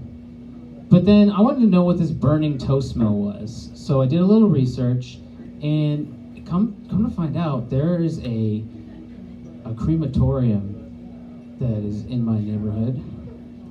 And so yeah, just burning bodies, nothing weird.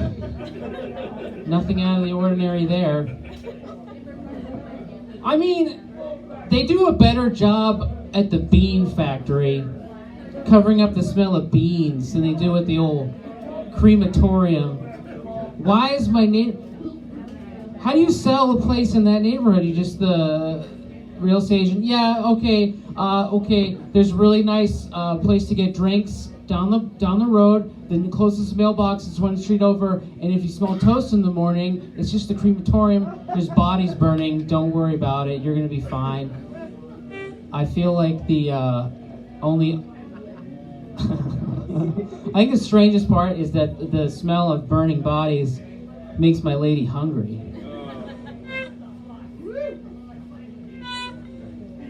Yeah, more of that. We could do more of that.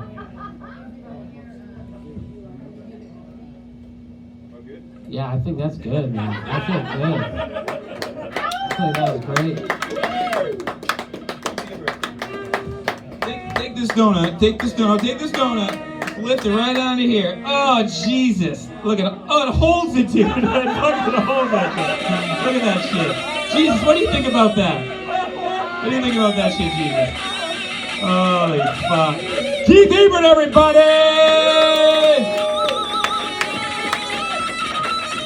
The worst part about it is you'll find that donut like 3 weeks from now, folks. 3 weeks you'll find that fucking donut. Satan, Jesus Christ. We'll get judged right real quick. Jesus, you got very low energy tonight, Jesus. Very low energy. You need to build it up a little bit. Think about Keith Ebert.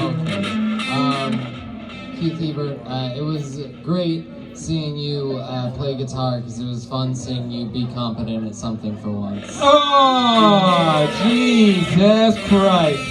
That's my name, don't wear it out. say, Dan? He was pretty confident fucking my mom last night. Oh, shit. Who has it, folks? Who has it? Save's mom is hot. 3 titties on that shit. How you doing, Rick? We're hitting the home stretch, Rick. We're hitting the home fucking stretch tonight. We still having a good time? I hope you guys are tipping that handsome fucking bartender. He just gave me a rum and coke. It was fucking delicious.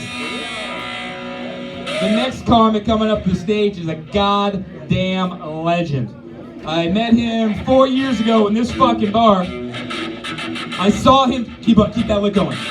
I saw him driving fucking in, rolling a fucking joint, taking the turn down here with one fucking knee. That was impressive.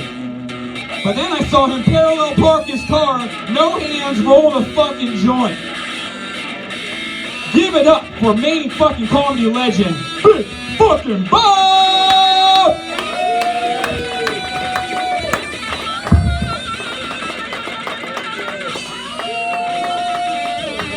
How you doing?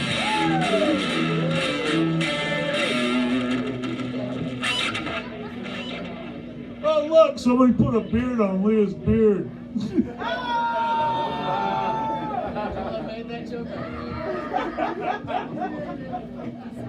That's wrong. In all the right places. Oh yeah. How you guys doing? First time I ever headlined was right up the road from here in Wyndham at the prison. My weed guy was in doing time. I told him I'd do a show. Me and George Ham, a couple other people went up there. And I was really nervous too. People filing in, climbing up in the bleachers. I started thinking to myself, what am I nervous for? Even if I suck, word will get out slow. True story, true story. How you doing? How you doing? There you go. You guys like impersonations? Impressions? Something? I'm gonna do something here in a minute. Your silence doesn't scare me. Oh shit, here's my impression of a New York City cab driver. So, how many camels in your herd? Maybe I had to be there for that. Someone told me that's racist. That's not racist. I'll show you racist. Oh shit, guys, anybody here remember the Max? After Hours place in Portland?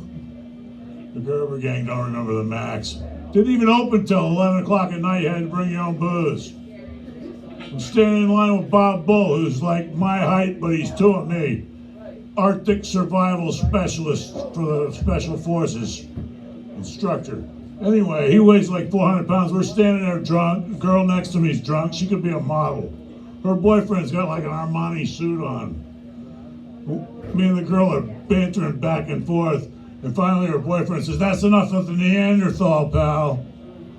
I said, Neanderthal's where I knock you out and I drag her home by her hair to my lair. I went to Bob Bull. I said, that's a good one, huh, Bob? I looked back, they was both gone. True story. Oh, yeah. But the thing is, the Neanderthals aren't waiting for me in the parking lot. But that's racism.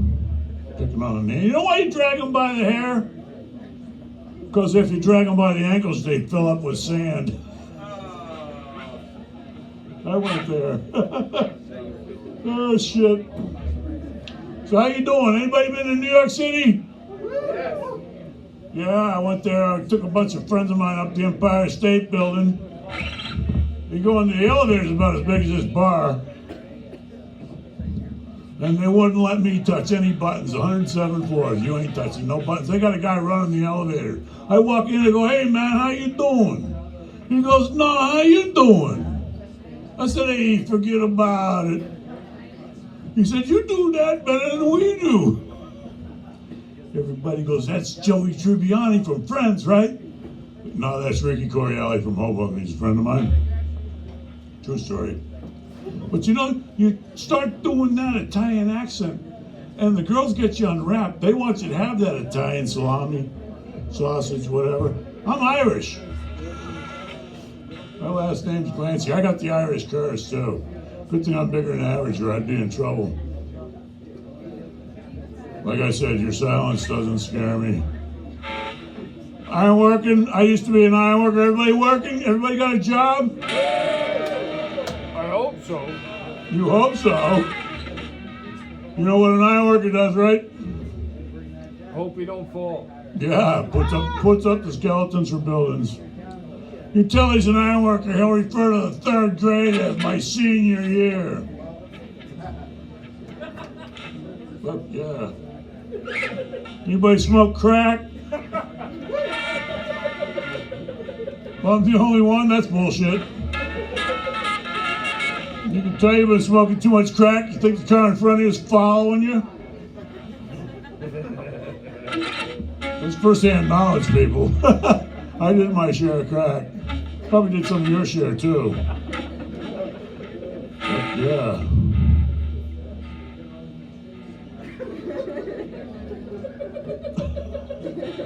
Got the fucking light? They're trying to get rid of me? God forbid I should go over my time tonight.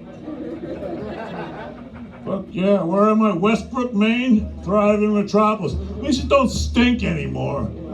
It used to fucking smell like cabbage. You'd be going to visit somebody up in the prisons, like, what the fuck is that smell? And it starts about 10 miles before you get there. You come here, they tell you it's the smell of money. Fuck that, your money stinks, man. Oh, shit. How you doing? Are you having fun? You're not homeless, are you? That's too bad, because I like to date the homeless. Oh, yeah, because when the date's over, drop them off anywhere. Too close to home or what? Hey, you know what? My time's up. You guys have been fun. Enjoy the rest of the show. I guess I gotta get roasted by Blumlow and fucking Big Bob, everybody, give it the fuck up!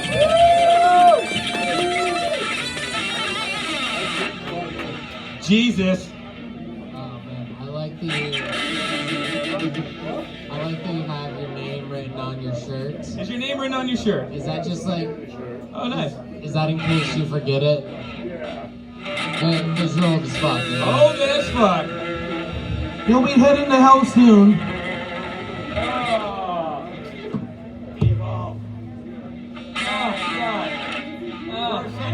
Ah, Jesus. Big Bob, everybody, give it the fuck up.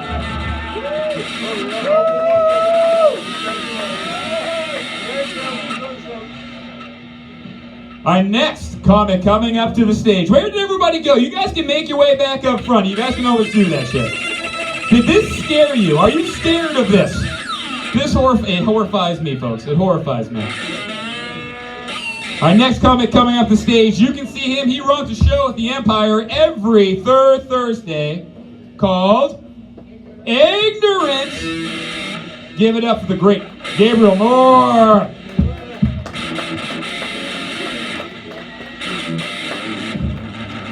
I love the subdued applause of everybody who just smoked too much weed and Xanax at the same time. All right, fuck a lick every time I do a punchline. I want a backing track the whole time. Give me some shit from Credence. Give me something. All right. I'll let you guys hear this. How many of you drive vans? One of you. All right. Give me a little generalization. If you're a woman and you drive a van, this is just what I believe. I believe you have a lot of kids. But if you're a dude and you drive a van, I believe you have a lot of somebody else's kids. That's a joke about committing heinous crimes against children. You guys laugh, so that's cool. All right, let's start with this too. Teenagers are too broke to fuck. Anybody else feel that way? Just like, here's the thing. None of those fuckers have any credit, and they definitely don't have $500 cash. So none of them can afford abortions. What are they doing fucking? I just don't get it. It doesn't make any sense to me. They can afford condoms. Yeah, but they never buy them anyway. Teen pregnancy is skyrocketing because they're too stupid. Teen pregnancy is actually down, just so you know. But it's still big. Either way. It's really not that big. Here's the thing. If I ever have a nephew, my God, first gift to him when he turns 16 is I'm just going to get him a $500 gift certificate to Planned Parenthood because I'm not going to let him ruin his own life. I want him to have the option to be able to flush shit down the toilet and not worry about his own income. No, gay Jesus? Not you? Was that a miscarriage joke? A little. All right. It was a good one, I guess. I'm glad to know retarded Satan liked it.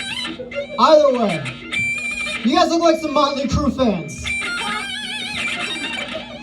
And by that I mean you guys look like you do heroin. Here's the thing.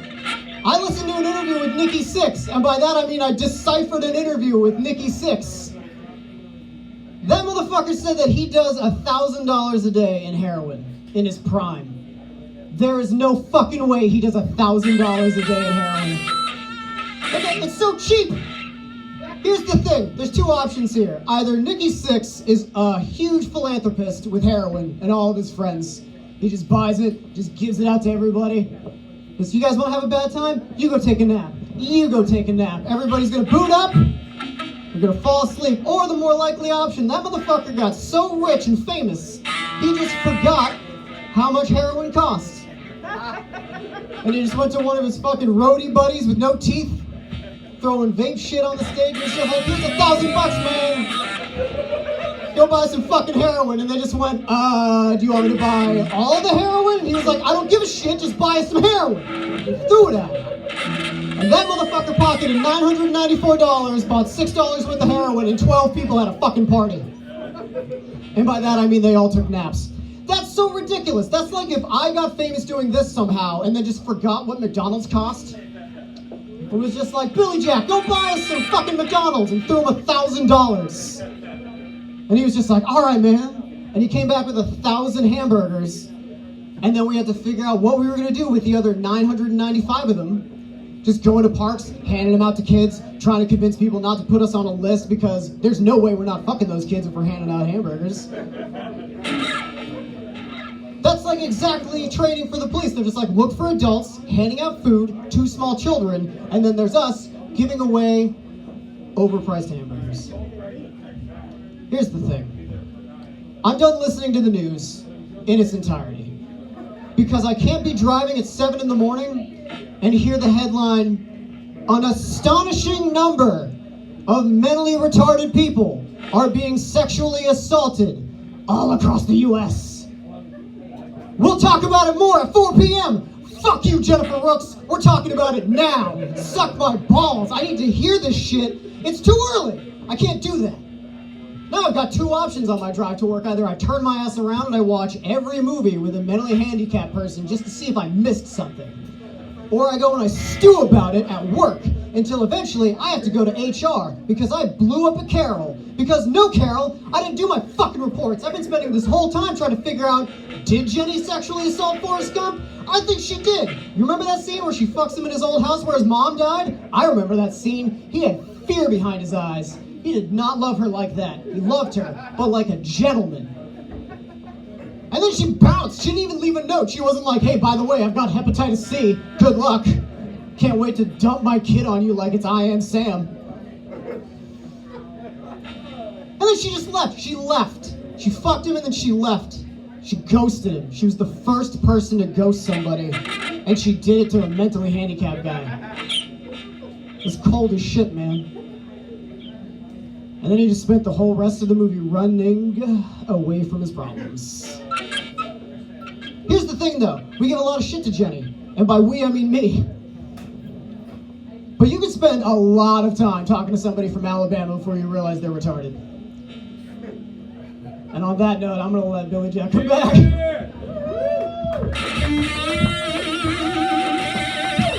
room more, everybody!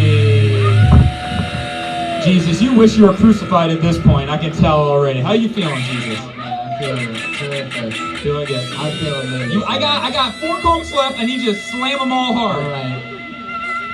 Dave, I know what you mean by your last joke because I talked to you for weeks before I realized you were retarded. There we go. Say it. I'm getting that 3-way with Jenny and Gump's mom all day long. Ah, disgusting, disgusting. Thank you very much. Gabriel Moore, everybody. Checking the show, The Empire, every third Thursday. We're in the home stretch. This place is spinning the fuck out. Thank you for sticking around. It's been a long goddamn night of comedy. You guys have a good time, though? There we go.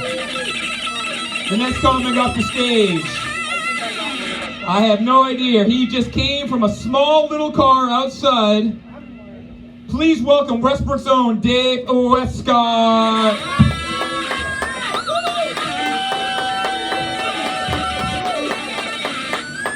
Wait, what? Oh, Jesus Christ. I was Fucking Christ. I meant to be a fucking clown. I wanted to be a clown tonight, and I hit my head out back. I got like 3/4 dressed, you know? Life's depressing sometimes, you know? Especially when your job's making people fucking laugh, man. What the hell am I doing with my life? Can you answer that? Can anybody answer that? What is wrong with me? What the hell am I doing? I'm up here at a fucking comedy show in Westbrook, you know? I tried quitting drinking 3 weeks ago. As you can tell, that didn't fucking work out. Right? You see this? This is not what sober looks like, alright? Oh my God. But the grass is always greener on the other side, you know? I try to get sober, you know? And I thought I'd have like X-ray vision. I thought I'd have like superpowers and shit. And it turns out my only superpower is anxiety and depression. That's about it, you know? That just elevates like 10 levels, you know? God damn it. How are we doing tonight? Are we doing all right? Keeping this shit together, man. Fucking A, I'm rolling down Brown Street with a pellet gun. I haven't met a sober man since I got a white chip, you know? I need a fucking white chip. Get that going. I tried dating recently. And my therapist says I like crazy women. She says I like crazy women. I'm attracted to crazy women. And so I'm trying to turn a new leaf, you know? I brought a normal girl out on a date, and she was like, yeah, I like, I've had the same job for 5 years, and I got a 401k, and as I load the shotgun in my mouth, you know what I mean? I'm like, come on, I got an ounce of mushrooms, and I know a nasty-ass zip line down on the Kangamangas Highway. There's no seatbelt law in New Hampshire, you know? We can just fucking fly through the window going 150 miles an hour yelling, freedom! You can do what you want in New Hampshire, man. No seatbelt law. It's good. This is just a disaster. I'm a disaster. I am a fucking disaster. Oh, donuts. Is there coconut? Why not? Why not? Hey, so anyone ever get in those situations where like you're like 2 inches away from like your whole life is like gonna be altered? You know, you ever like jump out into the street and have a car coming by and you're like, man, if I was 2 inches to the left, I'd be fucking dead right now, you know? It's like a wake up moment. I had one of those a couple weeks ago. I was getting really depressed and I tried to blow myself, all right? I tried to blow myself, and looking down my urethra was like looking down the barrel of a shotgun, you know? I was just like, Jesus Christ, if I learn to blow myself, what's the point of living? What's the point of having a car, a house, a kids? What's the point of having anything, you know? I'm like 2 inches away from being found on the side of the road with a cardboard sign that says, please God, I learned to blow myself. Anything helps, you know? Like, you wake up in the morning, you know, it's like a snake eating his own tail. You know? Just going through the motions. You just gotta keep fucking living, you know? But I like exciting women, you know? I want a little bit of crazy in there, you know? I want to be nervous when I go to bed, you know? I want to not know if I'm gonna wake up. I want to wake up one day and just be covered in blood with a random body part going through the garbage disposal. And she's yelling, oh, it's because I love you, honey. That's true love, you know? It's fucking love, baby. Do they come out of the ass? What's up? Do they come out of the ass? Really? Hell yeah. All right, I'm into it. Not from Alaska. All right. Fuck. You know there's a really thin line between meditative and vegetative state? It's a thin line there. Life is an unfolding process, you know? It just keeps going. There's nothing you can do about it. It's not going to stop. You know, you wake up, you come out of your mother's vagina, you know, naked, covered in blood, and it just keeps going, it keeps going, it keeps going. You grow up, you get married, it keeps going, it's going. Then finally you start fighting about dumb little shit that doesn't really matter. It keeps going, it keeps going. You stub your toe one night. It's the fight to end all fights. It keeps going and going and going. Finally, you get kicked out, and then you go down to the 212. You end up hooking up with Tammy Two Legs. You get a nasty case of crabs. Keeps unfolding, unfolding, unfolding. You try to not tell your wife. She finds out because crabs just act like people do. They get fucking wild under a full moon, so they act like lunatics and digging in. Keeps unfolding, unfolding, unfolding, till one day you wake up homeless on a bench with a bird's nest on the side of your fucking head, you know? And then you start getting into weird fetishes. Then you go out and you end up accidentally committing autoerotic asphyxiation. You wake up dead, covered in blood, naked, just like the day you were born. All right.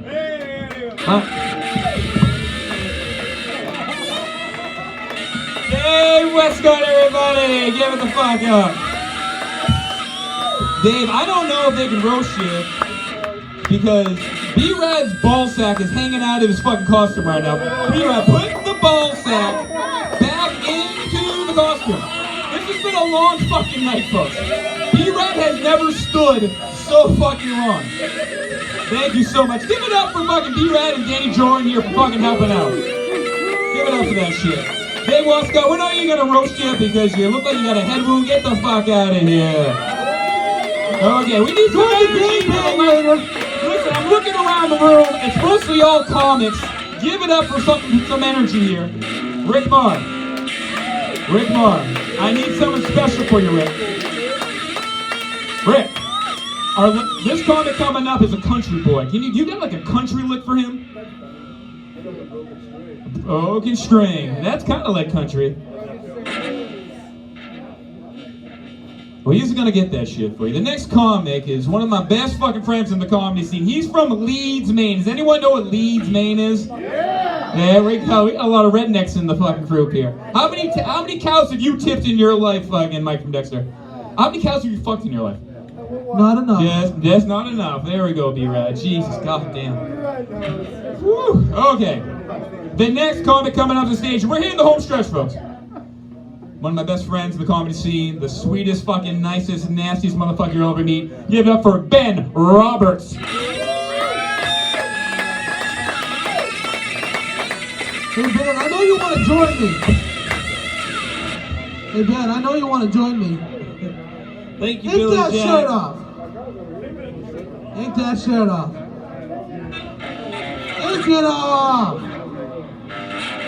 All right.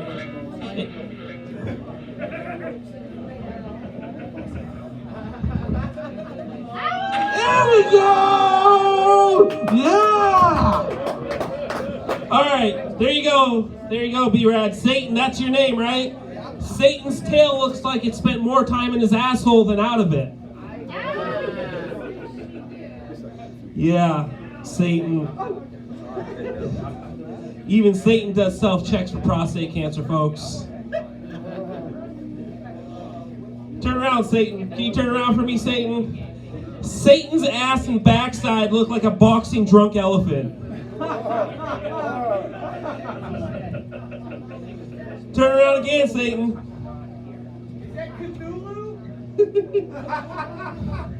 Satan's knees are so chafed, gay Jesus is jealous of the rug burns. Satan looks like a gothic Yogi Bear hot air balloon strapped with firecrackers and a torn American flag that was used to wipe his ass.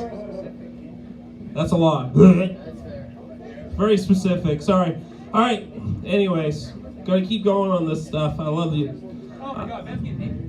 No. Just from the waist up. Is Ben gonna get naked? No, but this isn't just gay Jesus. It's fall catalog jazzercise and wine tasting Jesus.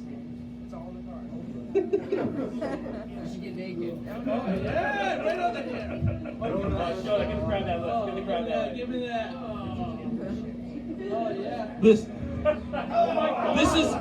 is Laura Engel's Wilder Punky Brewster edition Jesus.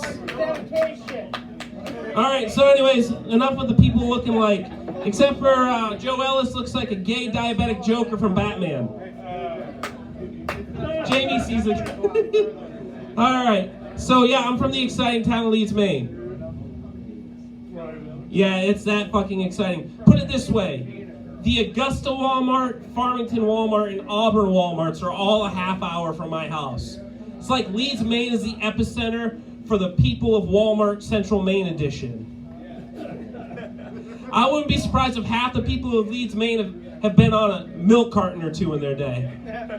Nobody's ever looked for them. Oh, fuck. So Leeds, Maine. I want to just clarify some things because this is one of Al's favorite jokes of mine.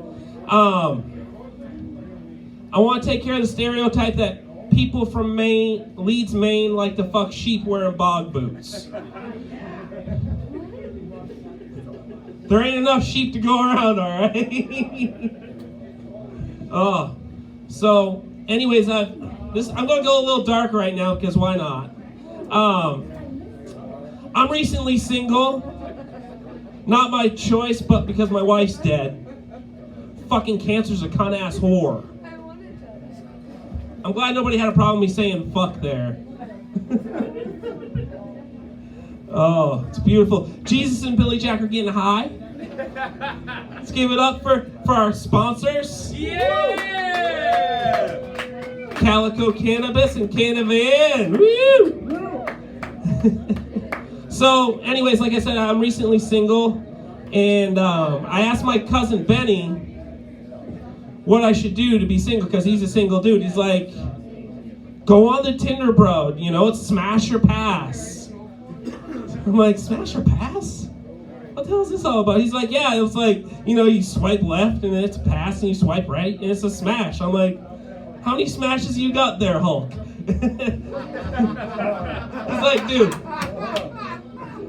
He's like, dude, I got something for you, though, but... So he gets all serious. So he gets all serious. And he's like, so, dude, I hooked up with one of these chicks, and she's giving me some oral pleasure and giving me a BJ. Let's give it up for BJ, everybody. And she's giving me a BJ. And now, my cousin Benny, he's a 6'3", dairy farming, fucking 300-pound redneck, okay? So, very large man, getting a hum job, and he looks at me and he says, and then she stuck it in my butt. Listen, I would have believed him if he said he was fucking sheep being from Leeds, Maine, but a big dude like that sticking a finger in his butt? All right, back to your host, Billy Jack. I'm going to put a shirt on. Ben Roberts, everybody! Did we lose Rick Marr? Did he just fucking leave? He just gave the fuck up. He gave the fuck up. Oh, he broke the string. He's fixing the string, but we're going to keep on going on. God, Dad, he can join my gangbang anytime. Ms. LeBrecq. She was not going to be on the show tonight, folks, but she came and she's got the most smoky eyes I've ever seen. Give it up for Miss. Thank you. I love you, and you always like my clothes, and we should like cross-dress sometime. Let's do it. I'm not gonna say another word until everyone comes up this way and fills in where this weird partition is. Come on up. I want to talk to you, and I love you. I love you all. Come on. Make me feel the love. Come on. I tried to run away from home last month. I really did. I have 2 kids by myself. I tried to run away. I I ran away to Spain and Portugal, and I was gonna hike the Camino de Santiago, but I was gonna actually fake my own death. But I had to buy a round trip ticket anyway, because I was like, well, otherwise it'll be obvious. So, fuck. I felt really irresponsible, like wasting that extra money on the round trip. But then I was like, all these people are gonna go through all my shit, so I gotta clean my room and clean out all the weird shit, like the hair collections and the crazy weird shit. Then I was like, it was all clean and nice, and I was like, I don't really want to kill myself anymore or be dead or gone. So I could come back here. This place was pretty nice. So somebody was talking about heroin. I feel like heroin's got a bad rap. Like, a lot of my friends that got addicted to heroin, they really cut down on their smoking. You know? I'm like, that's pretty cool. Jamie, you talking about ass cream. I went on this walk from Portugal all the way up through Spain, alone walking for 10 days, swear to God. At one point I was so hot and dehydrated, I fucking fashioned my pants into a hat. And I was kind of, honestly, like, the point of it was to be a better person and to, like, go on a vision quest and become more enlightened. But also maybe to lose a little weight, let's be honest. And I was like, a thigh gap would be cool, but a butthole gap I never even considered. And I got like my butthole got so chafed walking for like 30 hours a day that it like started to just rot itself raw apart. And I was like, I asked for some diaper cream in Spanish. And I was like, I don't know what they gave me, but I'm gonna lather up. I don't know what the fuck. Before I left, I was teaching my son all the shit that has to go on at the household, and I was like, these are the chores, here you go, this is what you gotta do. And he goes, Jesus, Mom, this sucks. And I'm like, yeah, it sucks. It fucking sucks being you when you're being me. Doesn't it? That's why I'm running away. I don't really know where I belong, but I thought Spanish and Portuguese men would be a lot hotter, because when you're 3,500 miles away, it's harder to stalk someone. That alone makes someone more attractive to me. I was like, I'm gonna fuck my way up the coast and just do like a giant walk of shame. But I got so enlightened, like I didn't even fuck anyone. Ugh. I was such a good person. I walked through the middle of nowhere. I was in the middle of someone's vineyard, and I was like starving because poor planning. And I grabbed a bunch of grapes, and I felt really horrible about it, even though they were mostly raisins. I was like, I suck. I actually walked the fucking straps off this like hiker's backpack. That's how hard and much I walked. What else? Okay, it's a couple weeks away from Halloween, but 2 people last week said I looked like a witch. And one of them was a homeless guy, and the other guy was my carpenter who's going to install some sliding glass doors so I can feel like I get away because I'm looking at my patio and my garden. And I had the same conversation with both of them. They were like, are you a witch? No. I'm sorry, it's just like your energy. I just don't really know, like, I can't quite place it. And I'm like, neither can I. Run away. I kept walking. I was like, when I got back, I just kept walking every day because I was like, I want to just continue that mindset and just be like in the zone.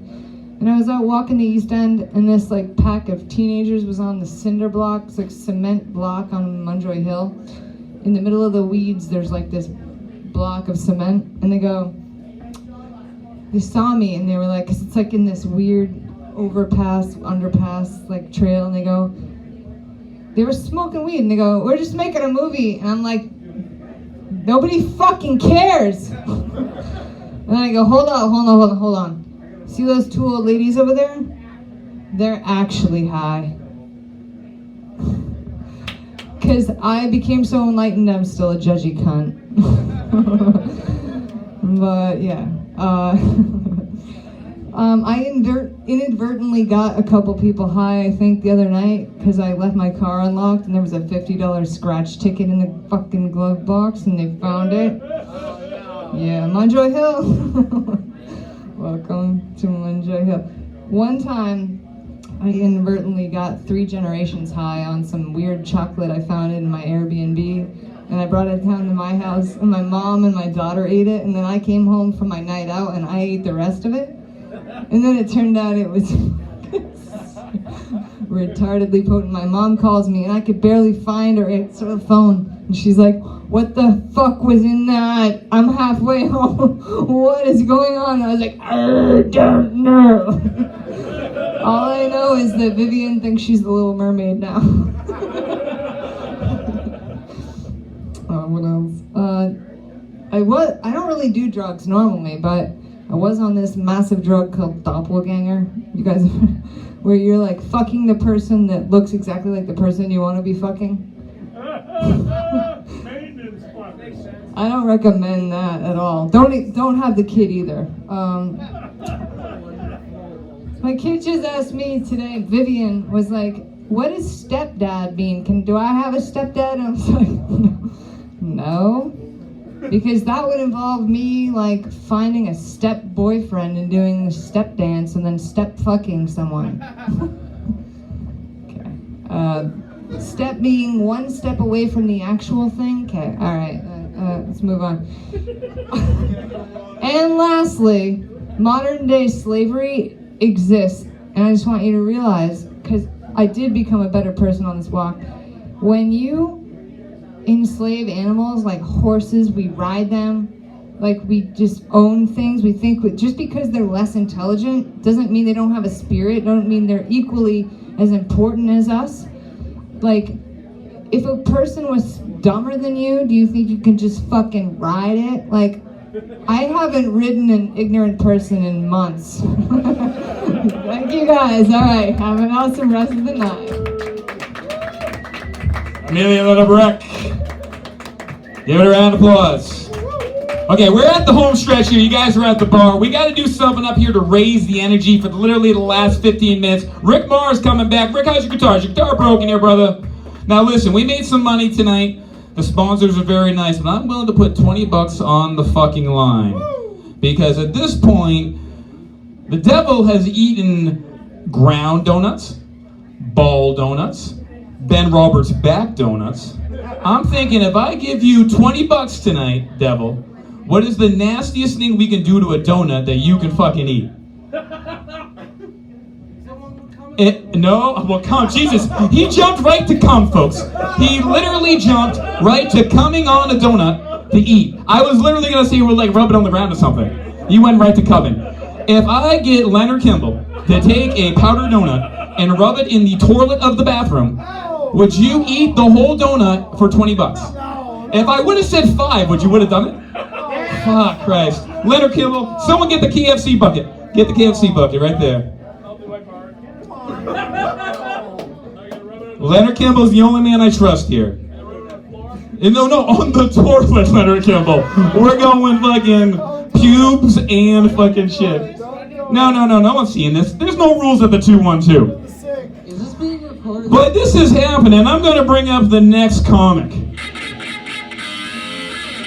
Oh, we got the guitar back and shit now. This next man, if you ever shop at Hannaford grocery store, do you know the new thing where, oh, Jesus fucking Christ. Why am I touching the fucking thing? Dude, look at you're grabbing for that shit. You're salivering on the mouth. He's gonna trip on your fucking spit. Fuck me. Should we do it? Fuck yeah. Eat that goddamn donut. I just want to say I don't want to be a part of this. I don't want to be involved with this. Oh my God, good job. I want there to be all in me and this. Give it up for fucking B-Rad, folks. That is his fucking act, folks. Give it up. Josh Bildo, I don't know how the fuck you're gonna follow that shit. Give it up for the Satiric Devil from Cow and Chicken, everybody! I'm the new bully around here! Yeah! I'm the new bully! I'm the new bully around here! If you guys didn't know this, I'm the new bully of Westbrook, Maine! And I'll rip the molars right out your head! I will! Those aren't my jokes tonight. Those aren't my jokes.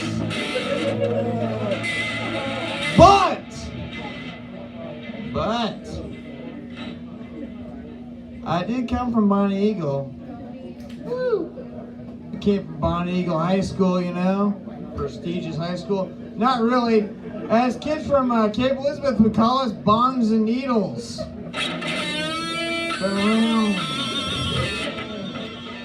But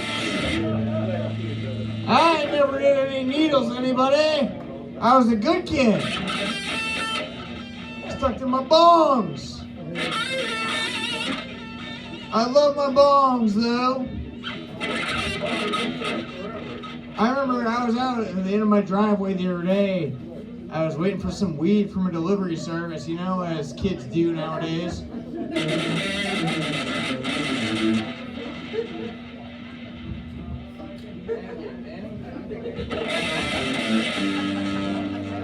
And I was waiting for my weed.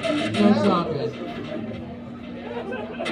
And this car pulled up really slow, you know, this old guy pulled up really slow. Oh God, please don't drop it. I'm not gonna jump your ball, Denny! And this guy pulled up really slow. I gotta tell the joke first. And so anyway, this guy pulled up really slow and he goes,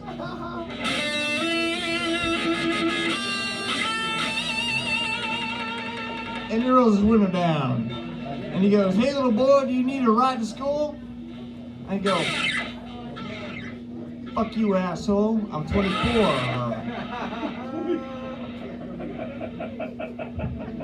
Keep moving along. I gotta hit this bowl.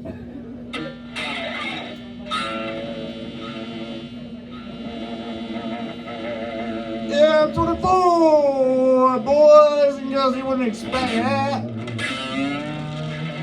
And you wouldn't expect this either. I love milks. Super milks. Thank you, Ben. Thank you, yes. I love milks, especially when I'm staying at Hanford's. Hanford's in the fish department. And then some super hot milk comes down the alcohol aisle, you know? She comes down the alcohol aisle. And at the bottom of her cart, she has Kool-Aid jammers. And gushers. And fruit roll-ups. And then she throws a 30-pack of PBR in the bottom of her cart. Oh, she knows me too well.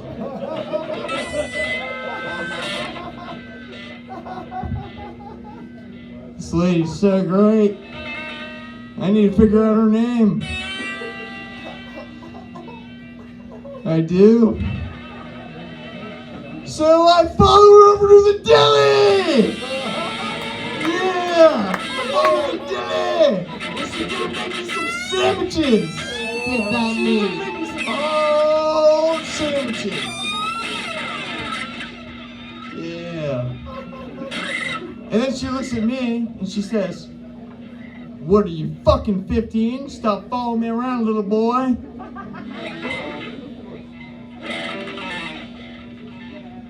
And I'm like, oh! My life's a mess. I'm following these milks around. All to figure out that I'm just a little boy. Are you okay? Do you want to talk to somebody? Danny! Do you like a hug or something? Hey, hold on. Would you let me finish the fucking joke? Oh, sorry. I thought you were done. Well, now I am, Danny. Thank you. Thanks, Danny Jordan, everybody.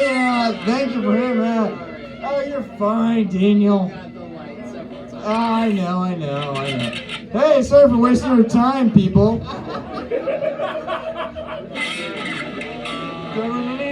Here. All of their time is worthless. Josh Builder, everybody. You see how he got shaken when he heard the voice of Jesus? You just got shaken, dude. Like you were doing so good. Fuck! And then You need to be in hell! Yes, that's what it is. God damn! Dude, you're gonna be in the hospital tomorrow, motherfucker. Hospital tomorrow. He's gonna be fucking spam sandwich tomorrow. God damn. Once again, we got our headliner.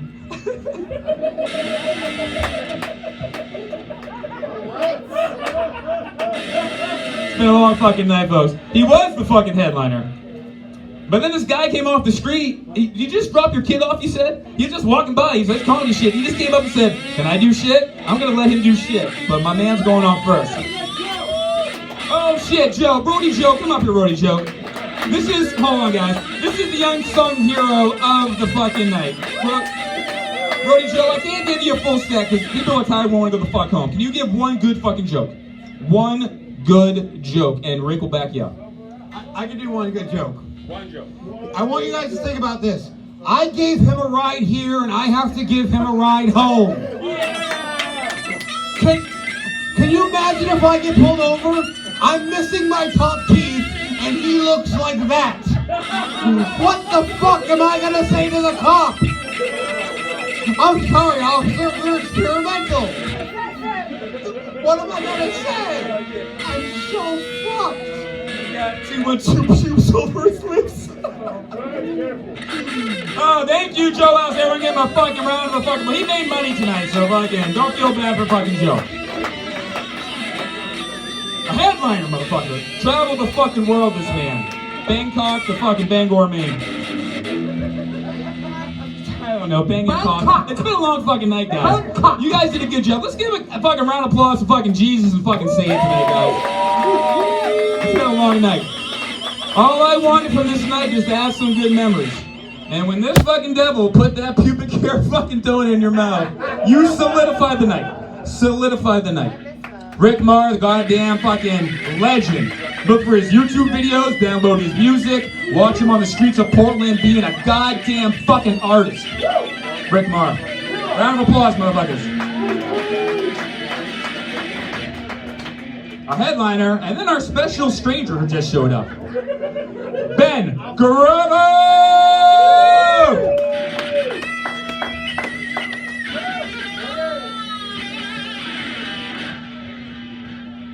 Sup?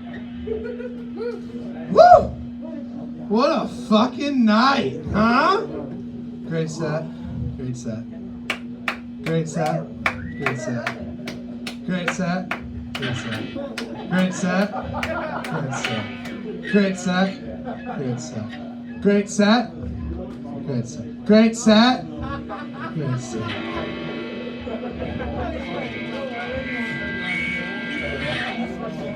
Great set. Great set. Oh, Jesus. I've never done a set with two guys behind me before like this. One looks like he wants to eat me. The other one wants to fuck me. Jesus Christ. Hey, it's alright, Jesus. Don't worry. I'm pagan. Oh, man. No. And plus, Jesus, I started seeing someone recently. Don't fucking care if you give a shit either. Hey! Hey! Good set. Good set. Hey! Josh! You don't hear this much, but good set. Good set.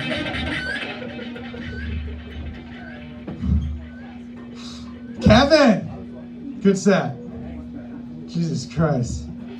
Hey, thank you guys for staying in the back. You guys are all huddled together, thinking how the polite way to leave is. Don't worry, it's fine. It's the exit. It doesn't get much easier than that. I think this girl I'm seeing though is my soulmate. I went from playing fantasy football to my fantasy wedding. Brought out the bridezilla. Yeah. Like, I know I want to have a themed wedding. James Cameron themed wedding. Titanic. I know. Everyone looks at me like, Ben, it sank. I'm like, yes. 3 days in. And 3 days is a good start to any marriage nowadays, so I will take it. That was the punchline.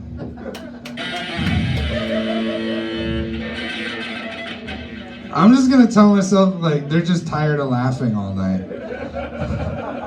You think I wanna go home?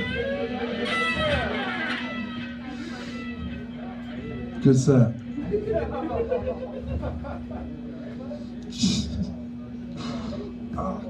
Got stuck in my beard. That's awkward. That's what she said.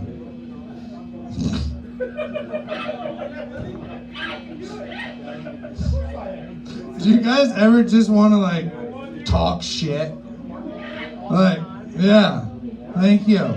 Like, do you ever just call your mom and be like, yo, hey, mom, Gram's a fucking hoe. Yeah, that's what I do, man. Jesus Christ, we are kindred spirits, probably. Thank you, dude, that gave me stuff. Come back soon. Good set. Good set. Bartender! Good set. Fucking good set. Good set. I'm sorry, Jesus, am I boring you? You wonder why people going to church is down right now. You wonder why the fucking 80s happened. Why people are going, hail Satan. This is the shit. This is the shit, gay Jesus. We're okay with the gay now, but the technology's gotta fucking go, bro. Everyone at the bar, good set. Hey, great place owner at the bar. Fucking radical, good set.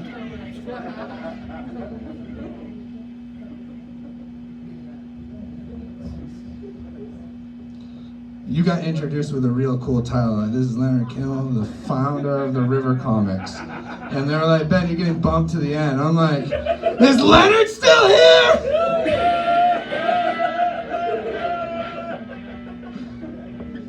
This is a fucking success. I have no idea how high I am right now.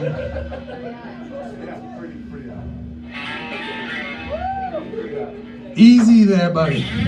I don't taste like teriyaki. But we'll talk. We'll talk. We'll talk. No, you gotta be careful with edibles, because like my case right now, you take too many, then you double up, and then you triple up, and then you're getting the cops called on you at McDonald's drive-thru, and it just is getting out of fucking control, because all you wanted was McNuggets with cheese on it. And that's bullshit!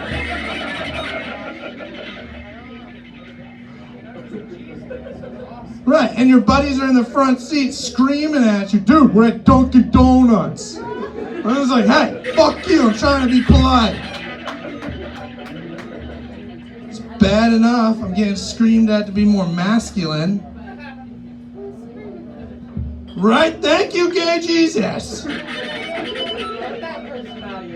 I was like, I turned around to this lady, I was like, please, explain, go on, you look like you have advice. And she goes, yeah, you need to make better decisions. You need to make more decisions. You know, like, I would never tell you to go down on me or anything like that. And I'm like, holy fuck, lady, this is Subway. I'm just trying to decide if I want pickles. Yeah, see? That's what you said. Yeah, that's what you want. Fuck yeah, man. Thank you. Anyone got a light? Yeah.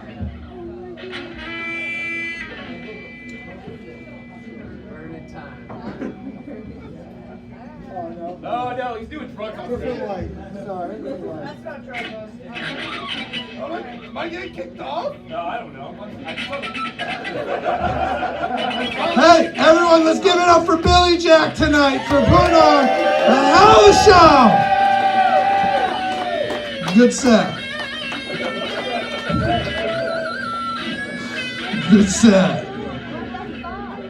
Good set. Hey, Angela. Good set. Good set. How many fucking comedians are here tonight? Like, because I'm just going to say the sponsors were great because they just kept handing me shit. And like Billy Jack's like, hey, we're going to move you down one. I'm like, okay. All right, keep it coming.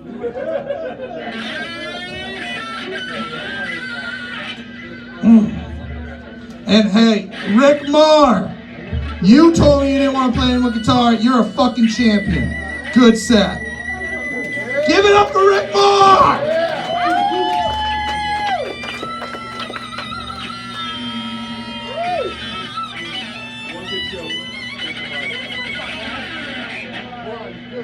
Do you guys ever wake up in the middle of the night screaming just to see what your roommates will do? No? What? You just fucking distracted me, bro. I'm trying to impress Leonard! And you just fucked this shit up! You fucked this shit up! God damn!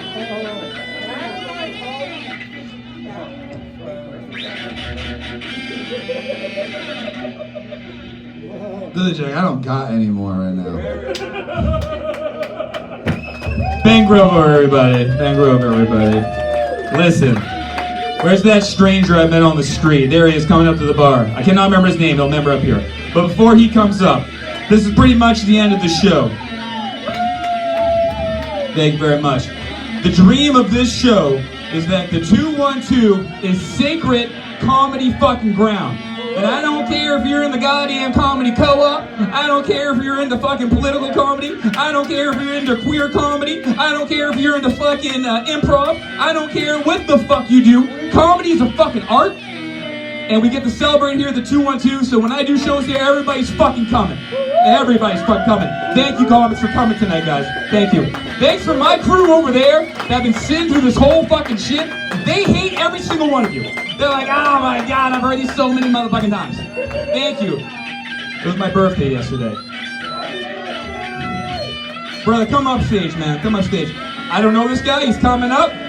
But give him some goddamn local comedy love. And let's end this shit strong, my friend. What is your name again? Drew? The man's name is Drew Woody. God damn, that's beautiful. Can you imagine that name? And I used to be a substitute teacher. I walk into class, my name's Drew Woody, and I come back, little 6th grader, I drew a Woody. It's like, shut the fuck up as a teacher. By the way, if I had a sign, it would say exit only, okay? Just so we get that straight right away. I'm missing live PD to be here tonight, so hopefully it's a good night. Hopefully you guys had a blast. I was at a high school football game, came in, figured I'd jump up real quick. Anyone ever watch live PD or cops and that kind of shit? That show, you watch them shows, it makes you realize how fucking dumb people are. You watch it, a long time ago, the old cops, they chase this guy, they catch him, he's got a bag of dope in his pocket. And what's the first thing they say? Ain't mine. Well, I guarantee, if I have something in my fucking pocket, it's mine. Pretty much, I'm guaranteed that. But I thought that was as bad as it could get. And then I'm recently watching Live PD, which is a neat show. It's great to watch. And I'm watching it, and they're doing a cavity search on a dude. You got to be pretty fucked up for them to do a cavity search. So they do this cavity search behind the door, and something drops out. They find a bag of dope in the guy's ass. The first thing he says is, ain't mine. Well, I was thinking, if I'm the cop, I'm telling him, if there's something in my fucking asshole, it's mine. There ain't no doubt it's mine, it ain't somebody else's. And now how do you go back to your buddies on the street? You were on national television and said that the dope that fell out of your ass wasn't yours. That would make you think, wouldn't it, about the guys you're hanging around with? Matter of fact, it could be guys up here. That's a scary thought.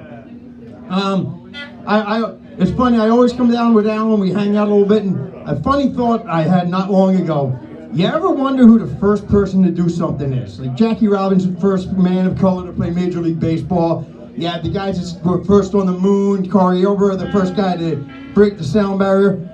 Who's the first person that thought of putting a hole in their fucking penis? And how do you think of putting a hole in your cock. You're sitting around, I'm thinking it had to be somebody like Jim Morrison, Andy Warhol. They were all kind of fucked up dudes. They're sitting around one day and they said, hey Jimmy, you got a hammer and a nail? And of course Morrison would be like, yeah, why? And Andy Warhol's like, I'm gonna put a hole in my cock. How did people think of that stupid shit? My luck, if I had my cock pierced, it would spray out the wrong way with some 400-pound dude standing next to me saying, you're a dead motherfucker. That would be my luck. Now, anyone here ever have luck with blind dates? I had one a little while back at blind date. A friend of mine set me up and I go on this blind date and she brings her friend. So right away I'm thinking, fucking threesome. I scored big time on this. So we get moving on through the date and I can tell this is going nowhere. This is a friggin' dead date. So we're having a good time anyway and her friend's there. My date gets up and goes to the bathroom.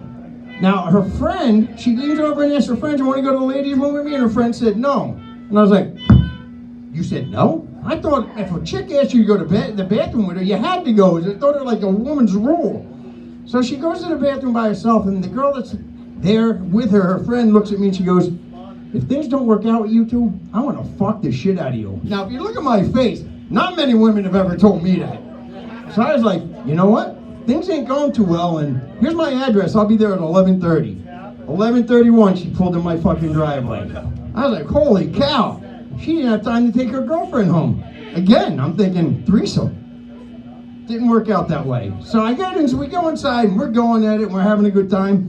And all of a sudden, she looks at why I'm licking it, she says, stick your fist in it. I was like, stick my fucking fist where? My head's never popped up, so I had whiplash, my head popped up so quick. I was like, where do you want my fist? Then I'm thinking, if my fist ain't getting this chick off, my dick sure ain't gonna get her off. What a wasted night. You go from having a threesome to being like, All right, that's all I got for tonight. Hopefully you guys had fun. See you down here next time. No, wait, do not leave yet. We have one last. These men have been judging souls all night. You were the last comic. We have one more. Jesus, gay Jesus, get up. And we have one more fucking special needs saying. They're going to roast you right here. Look at them. I wish I was paying attention during your set. That's right. I watch you on MTV and all that where they have the roast. Then people get fucking Nikki Glazer and I get you. No, yeah, you can't roast Jesus back. You get a free one, Jesus. Free one. Oh, they wait for this motherfucker to get us up. Oh man, I don't know. You said something about threesomes, right? There's something called the Devil's Three-Way. Oh, that would at least be a good picture. Hold on, yes. Stand up. Stand up. Fuck, look at this. That took so much energy for him. So much energy. Shit. Look him in the face. The hell, Beauty President Mr. Woody. Oh, hell, Woody. That was good. Thank you. Fucking give a big round of applause. That's the end of the night, folks. I hope you enjoyed the free marijuana. I hope you enjoyed the free comedy. I hope you tipped well. Thank you guys very much. We're done. Let's get the fuck out of here. Bye, guys. Rick Mob.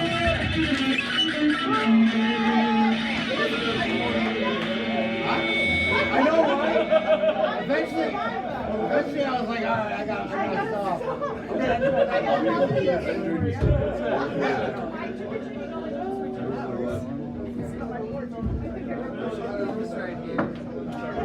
Someone's gonna clean up this whole mess. Let's go.